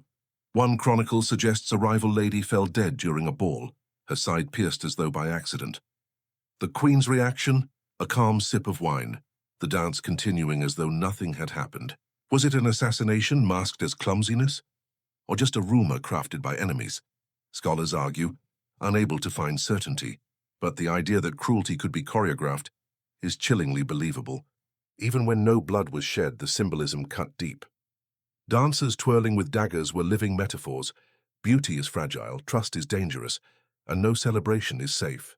It's the medieval version of smiling through office small talk, while knowing the knives are metaphorical, but just as sharp. You watch the dancers spin now, the steel flashing briefly beneath lace and silk. Every bow, every curtsy feels like both respect and threat. The music swells, fills the hall, then cuts abruptly, leaving only the echo of footsteps and the imagined weight of hidden blades. The chandeliers dim, jewels fading into shadow. Ahead, a long table appears, but not for feasting this time. It is covered in a vast chessboard, pieces carved from ivory and obsidian. Yet the pawns don't look like wood. They look like people frozen mid-bow. The music of the ball fades, replaced by the dull scrape of ivory across stone. You step closer to the long table stretched before you, its surface painted with squares of black and white. But this isn't just a chessboard. The pieces shift slightly, their eyes wide, their bodies trembling. They are people, servants, attendants, courtiers, pressed into the roles of pawns, bishops, and queens. This is the queen's chessboard, where cruelty turned lives into strategy. Royal women of the Middle Ages often mastered the political game, but some stories suggest they took the metaphor literally. One chronicler claims a duchess once staged a living chess match to humiliate her rivals. Courtiers were forced to stand on squares dressed in costume, commanded to move only when ordered. If a piece was captured, the punishment varied, kneeling for hours, wearing mocking signs, or even a public flogging. Whether exaggerated or not, the tale captures the spirit. Power turned into spectacle, cruelty disguised as play. You imagine the scene now. A queen sits at the head of the board, jeweled crown glinting in torchlight. Her rival sits opposite, forced into the game by decree. Between them, human pieces shuffle nervously, every move dictated by their masters. The queen lifts her hand, gestures toward a pawn. He steps forward reluctantly, eyes downcast. The rival hesitates, then moves her knight. The queen smiles, cold and deliberate. With each move, the court holds its breath, and then the capture. Two pawns meet, and the loser is dragged from the board. Instead of applause, there is laughter. sharp, merciless. The message is clear. On this board and in this court, lives are expendable. Pawns fall so queens may stand taller. Historians argue about the literal truth of such events. Some suggest it was metaphor, a way to describe how noblewomen maneuvered their households like chess pieces. Others insist living chess spectacles were real, though perhaps less brutal than rumors claimed. But whether fact or fable, the imagery lingers. People reduced to strategy, cruelty played out in measured moves. You glance at the board again, noticing the pawns trembling, bishops shifting uneasily, queens standing taller. Each knows their role, each trapped in the pattern of squares. To resist isn't just disobedience, it's checkmate on their own life. The cruelest part, the queen doesn't even need to win. The humiliation lies in the playing itself, in the forced submission, in reminding everyone that she can move you like a piece on a board whenever she pleases. The match continues in silence, only the scrape of shoes on stone filling the hall. Finally, the queen leans back, victorious. Her opponent lowers her gaze, shamed, while the human pawns shuffle away, broken both in body and pride. The board fades into darkness, the squares dissolving beneath your feet. Ahead, a faint flicker of candlelight reveals a painted smile, lips curved sweetly while eyes remain cold. A mask without lace, a cruelty worn openly on the face. The chessboard dissolves, and in its place emerges a long gallery lined with portraits. At first, they seem ordinary. Noblewomen painted in rich gowns, their crowns tilted just so, pearls draped gracefully around their necks.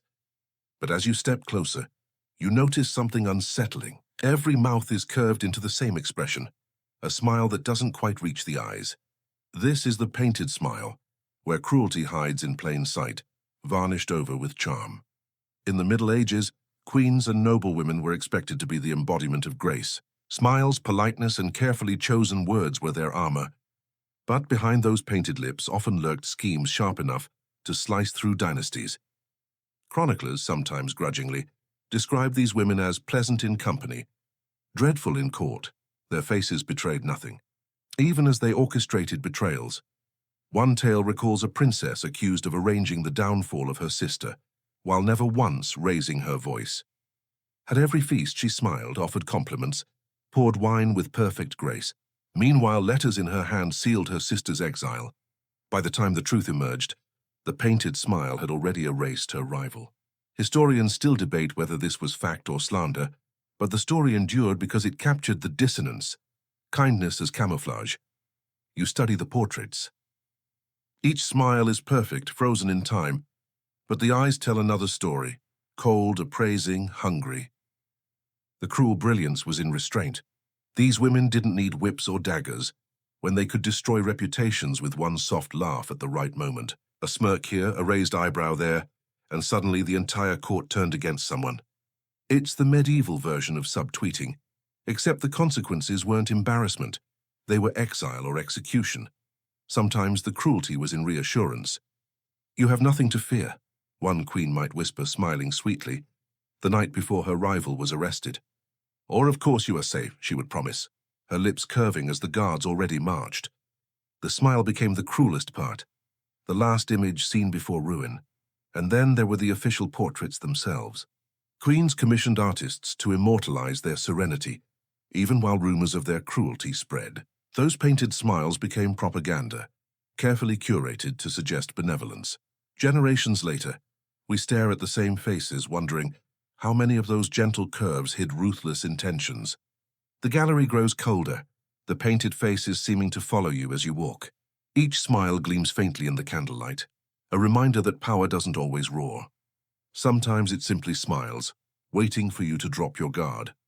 The corridor narrows again, shadows thickening. In the distance you hear not laughter but silence, oppressive, final. And you realize the next cruelty doesn't smile at all.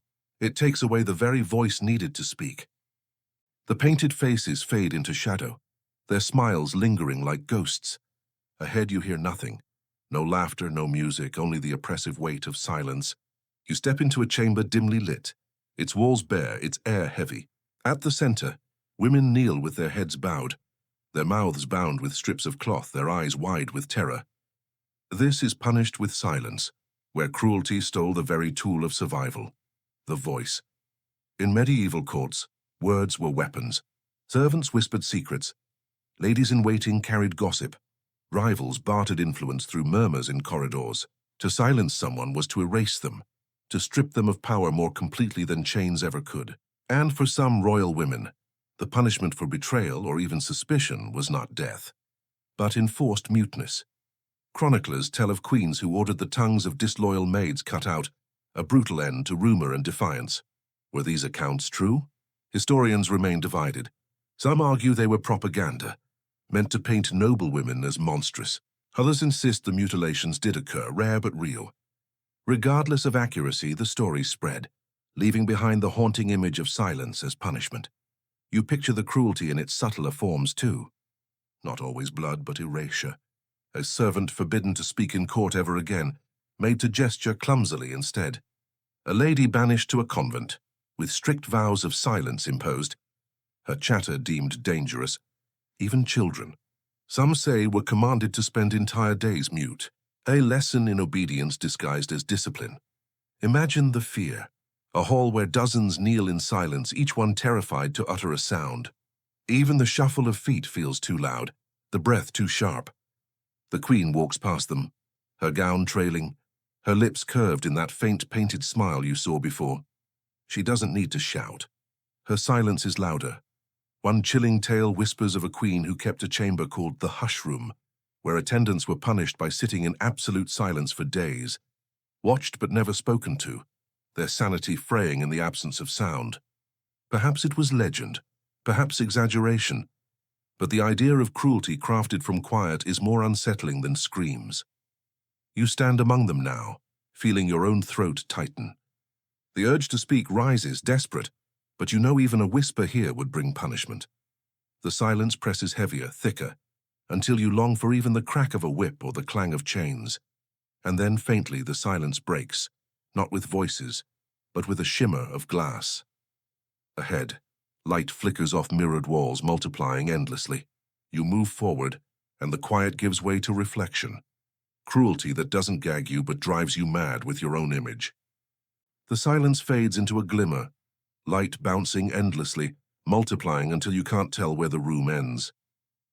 You step forward and realize you're surrounded by glass, tall polished panes stretching from floor to ceiling, reflecting your every move 100 times. At first it's mesmerizing, then unsettling, and then unbearable. This is the cage of mirrors, a prison designed not with stone and chains, but with endless reflections of the self. Whispers from medieval courts tell of noblewomen who built such chambers, their cruelty refined into psychological torment. Captives were locked inside, forced to confront their own image without reprieve. By day, sunlight flooded the space until the brightness burned the eyes. By night, torchlight fractured endlessly, shadows chasing shadows. The prisoner could never escape their own gaze. Historians argue over whether these mirror rooms truly existed. Some dismiss them as Gothic inventions, metaphors spun by chroniclers.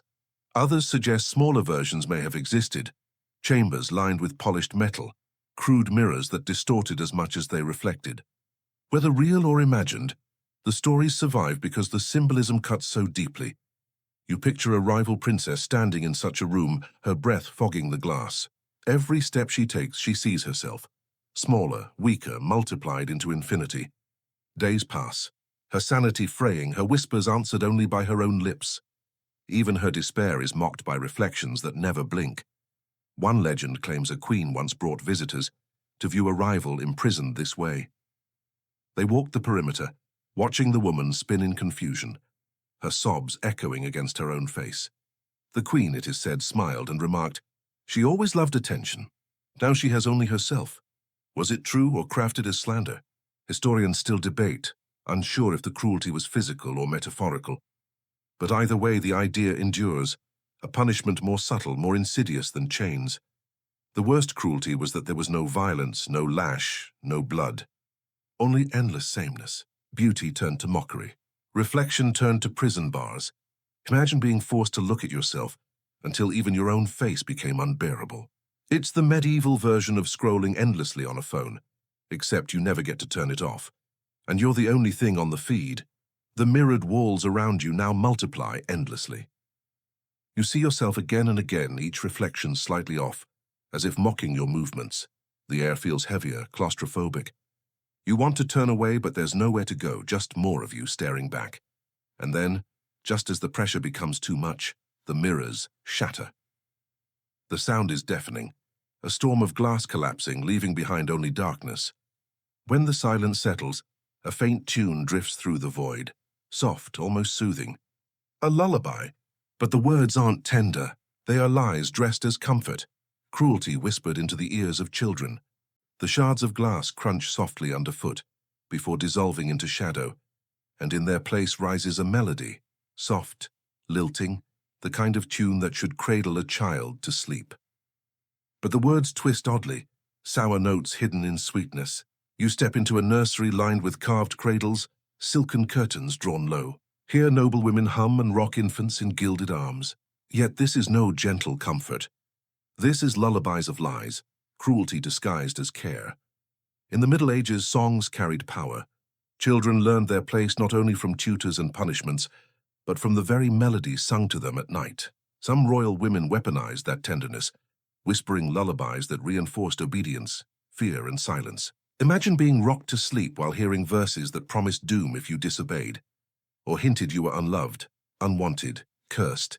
Words, especially repeated in songs, sank deep, shaping a child's dreams and identity. One account tells of a dowager queen who sang to her grandson each night, weaving lines that praised loyalty to her alone, hinting that betrayal would bring him ruin. Historians question whether this was literal or symbolic, a way of describing her influence, but the story endures because it reveals how even lullabies could be sharpened into tools. You picture a princess, barely old enough to understand, lying in a cradle as her mother croons a melody of sweetness laced with venom. Be quiet, be still, or the shadows will take you. To outsiders, it sounds like any nursery rhyme, but to the child, it becomes a cage of sound, fear stitched into memory before language even fully blossoms. There are darker whispers still. A servant once claimed her mistress composed lullabies filled with false promises, telling children they would one day inherit crowns, only to later crush those hopes with cold reality. Was it truth or just the bitterness of gossip? Scholars can't say, but the idea itself chills. Comfort used not to soothe but to deceive.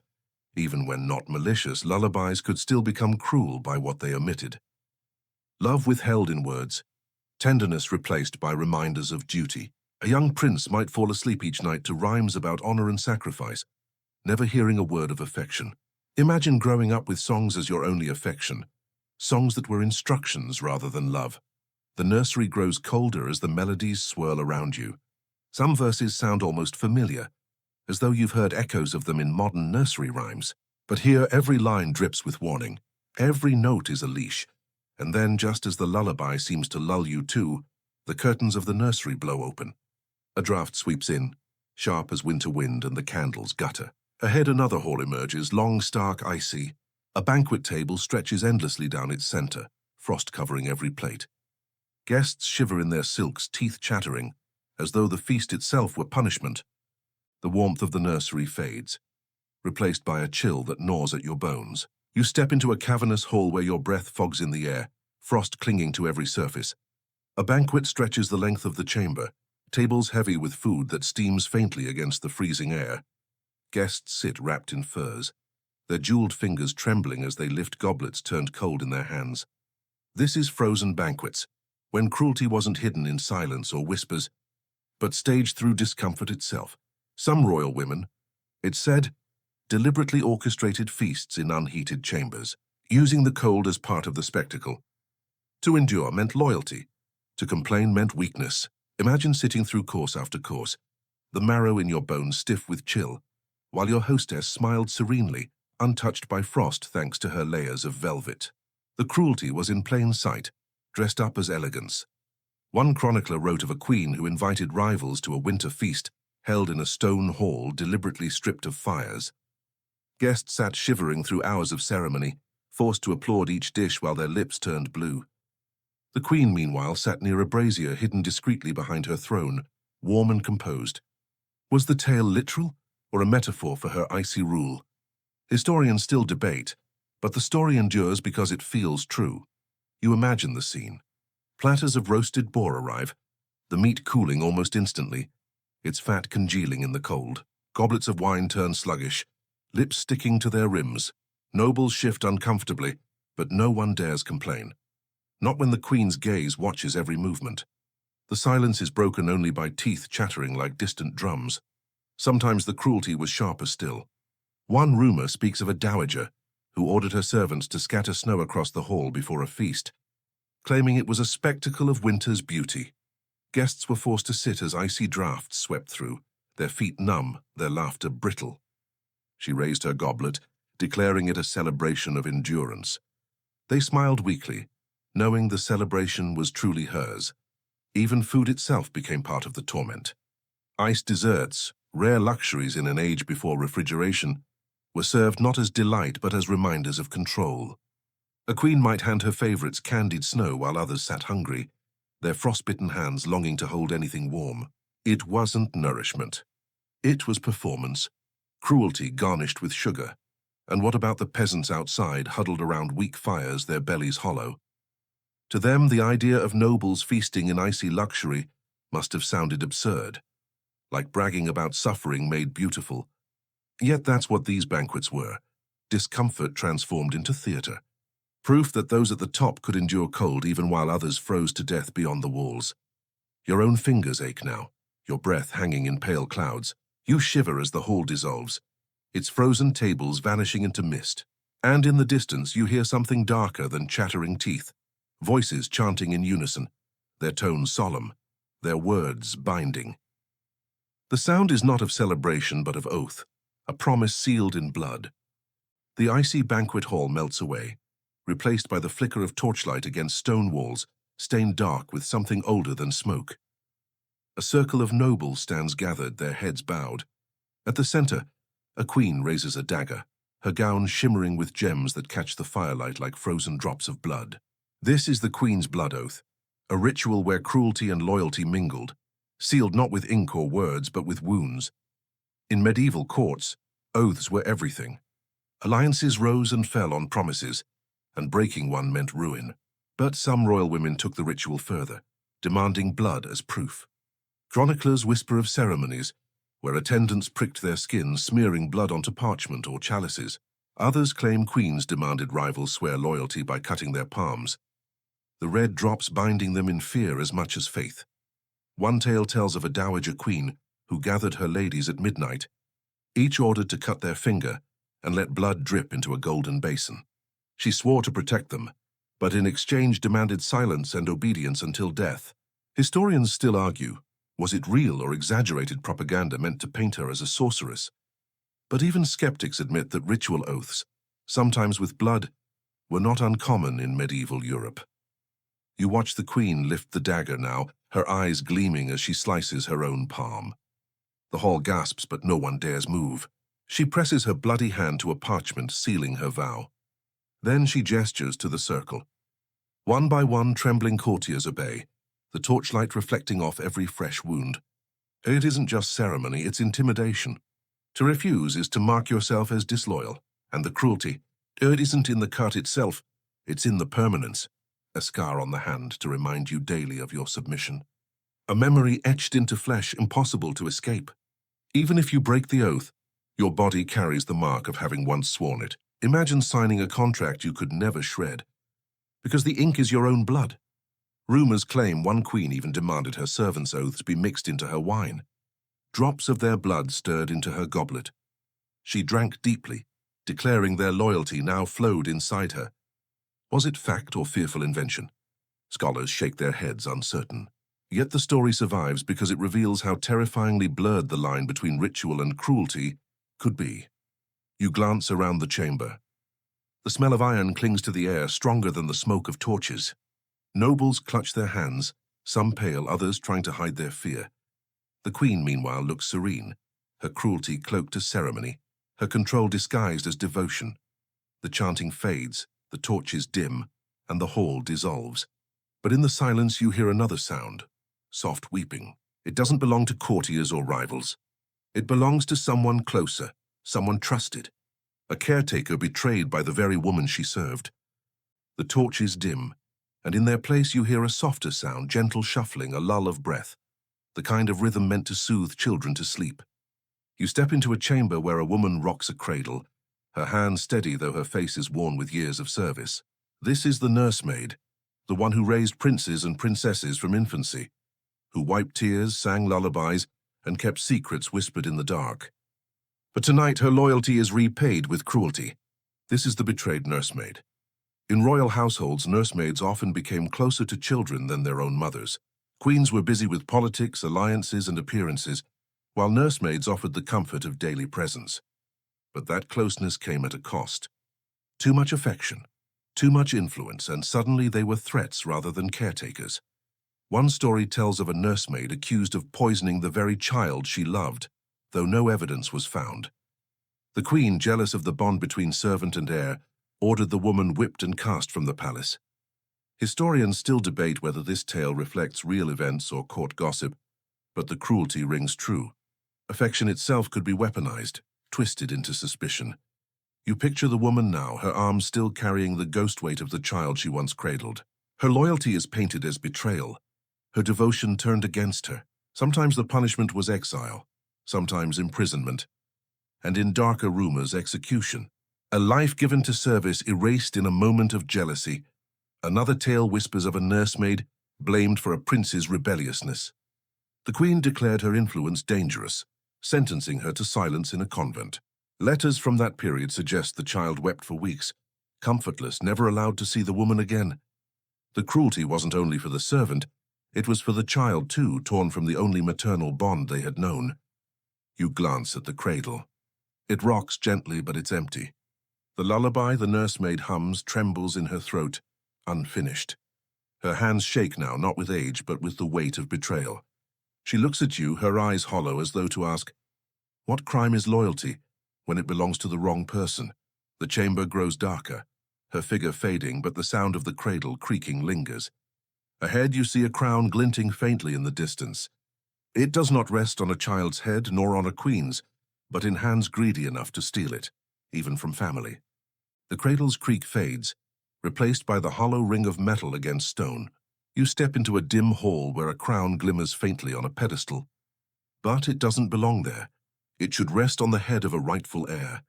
Instead, a woman approaches, her fingers curling around the gold with the ease of ownership. This is the stolen crown, when royal women seized power not through succession, but through cruelty. In the Middle Ages, inheritance was rarely simple. Brothers fought brothers. Fathers disinherited sons, and queens sometimes cut their own children from the line of succession. To wear the crown was to survive a battlefield, sometimes of steel, sometimes of whispers. And for women who already had power, the temptation to keep it was strong. One tale tells of a dowager queen who ruled as regent for her young son. When he came of age, she refused to step aside, locking him in a fortress while she continued to reign in his name.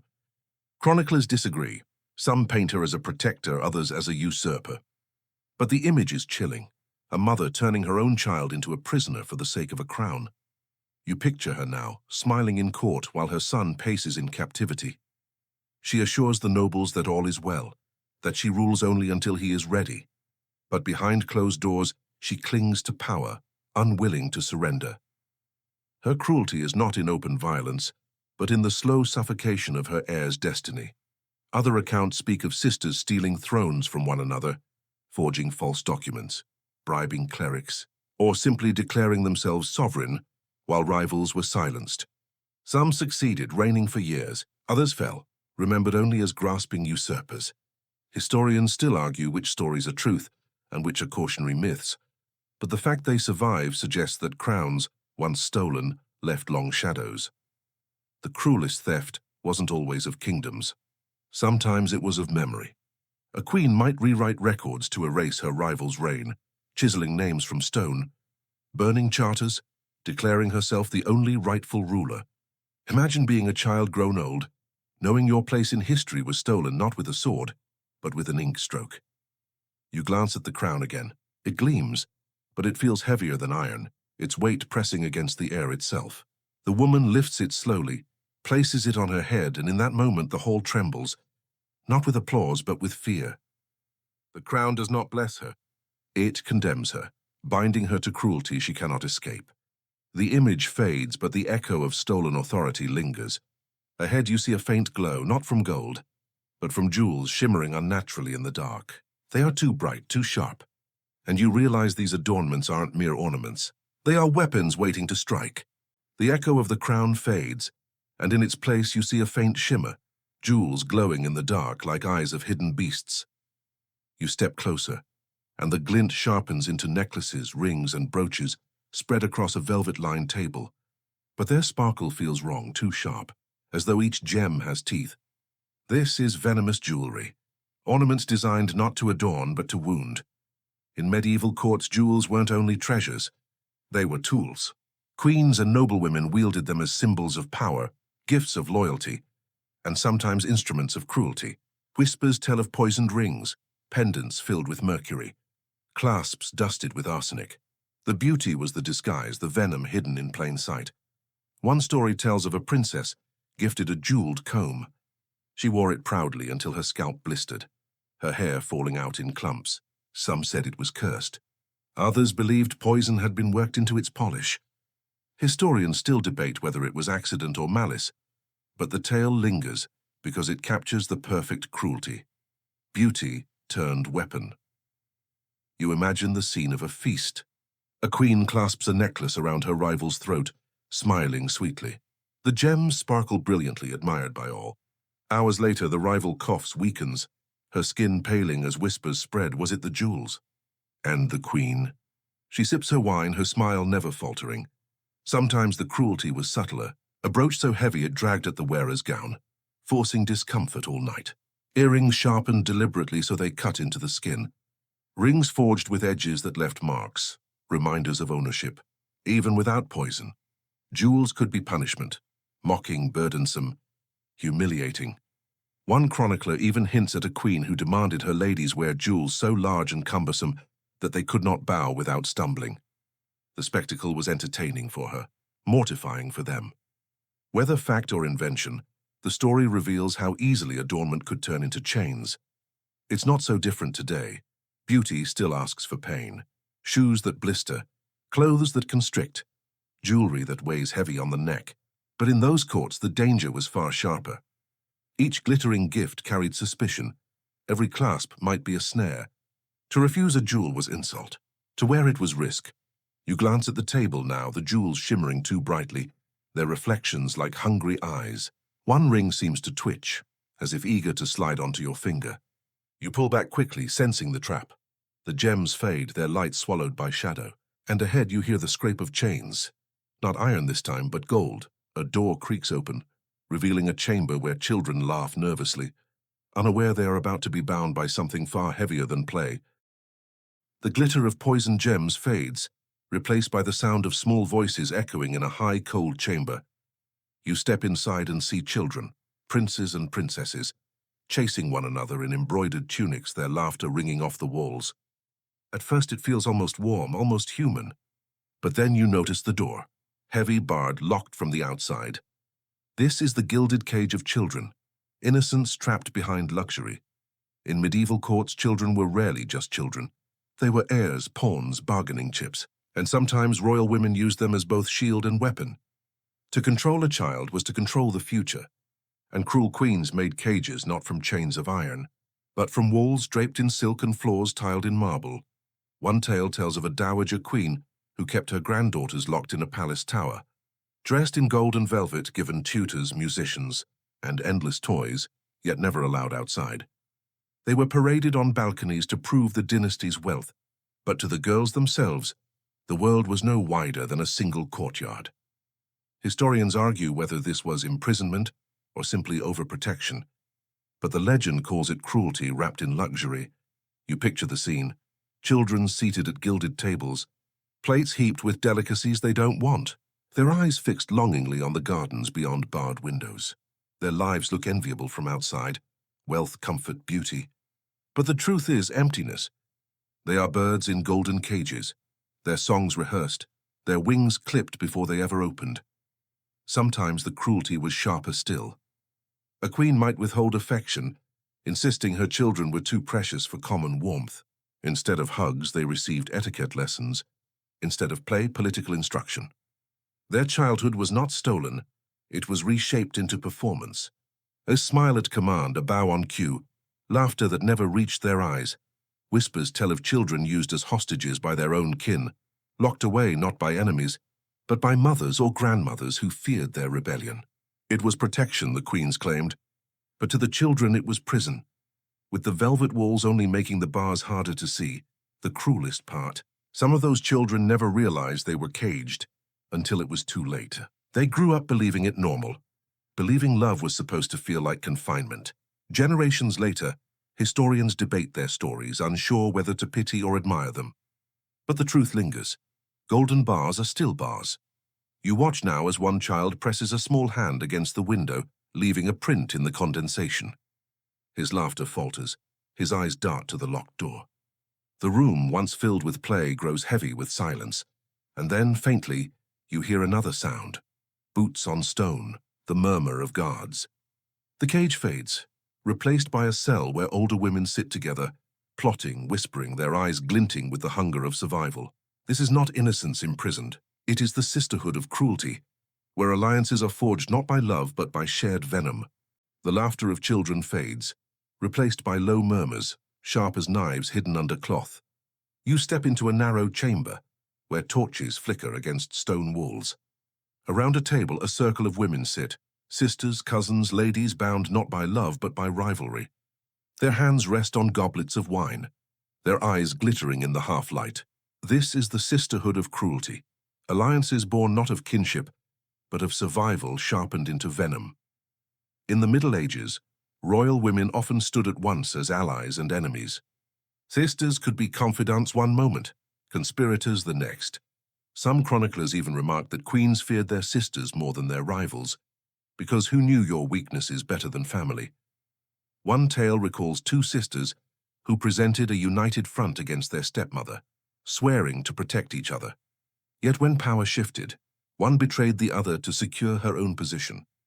Historians argue whether this account was truth or slander. But the lesson is clear. Sisterhood in courts was fragile, bound by ambition more than affection. You watch the women now, their whispers quick, overlapping. They laugh, but the laughter is hollow, too sharp at the edges. One pours wine into another's cup, smiling as she does. Is it friendship or a test? Poison or comfort? In this circle you cannot tell. Sometimes alliances of women grew powerful enough to shake kingdoms. Chroniclers wrote of sisterhoods that plotted in private, weaving networks of spies, servants, and confidants. They exchanged gifts and secrets, raising each other's children, protecting their shared influence. But even those unions could collapse into cruelty the moment power tilted. A queen might promise support, only to strip her ally of lands the next week. A duchess might shelter her sister's child, then quietly raise him as her own heir. The cruelty wasn't always violent, it was intimate, designed to strike where trust ran deepest. It's the medieval version of a group chat, where loyalty shifts with every new rumor. Except here, the consequences weren't awkward silence. They were exile, disgrace, or death, and yet within the cruelty there was a strange strength. Some women did cling to one another, not out of affection but out of necessity. Together they could intimidate rivals, defend their interests, or manipulate kings too blinded by their own vanity. To survive meant to sharpen love into strategy, affection into armor. You glance at the circle. Their faces glow in the flickering light, shifting between softness and hardness, smiles and sneers. You realize you are not welcome here. Their alliance is not for you, it is against you. The torches gutter suddenly, the chamber falling into shadow. From the darkness rises the sound of a crowd, restless and cruel. A scaffold looms ahead, ropes swaying gently in the night air. This is no whispered conspiracy. It is spectacle staged for all to see. The torch-lit chamber fades, and suddenly you are outside in the raw night air. A crowd surges around you, their voices rising in anticipation. Ahead stands a scaffold, stark against the sky, its wooden beams groaning under the weight of ropes swaying gently. Torches flare, smoke curls upward, and the scent of fear is stronger than the smoke itself. This is the scaffold spectacle, cruelty displayed not in secret chambers, but in the gaze of the entire court. For medieval queens, the scaffold was more than justice. It was theater. Rival women were sometimes condemned not quietly but publicly, their downfall staged, to remind all who watched. Power belongs to those who hold the rope. One tale speaks of a noblewoman accused of treason at the urging of her queen. Her execution was drawn out, every step choreographed. The reading of charges, the stripping of jewels, the cutting of hair, each gesture meant to humiliate before the final act. Was she guilty? Historians still debate. Some suggest she was merely inconvenient. But her death served its purpose. Her disgrace became the queen's triumph. You watch now as a woman mounts the steps, her gown billowing, her face pale but composed. She bows her head, but not to the crowd, to the queen seated high above, watching like a patron at a play. The silence of thousands hangs heavy, broken only by the creak of rope as the executioner adjusts his knot. The cruelty is not only in the death to come, it is in the spectacle, in making suffering into a lesson. Sometimes the scaffold was a stage for irony. A queen might order a rival executed, while draped in mourning black, her lips trembling with feigned sorrow. Chroniclers note the contrast, a performance of grief while cruelty unfolded at her command. Even pardons could be cruel.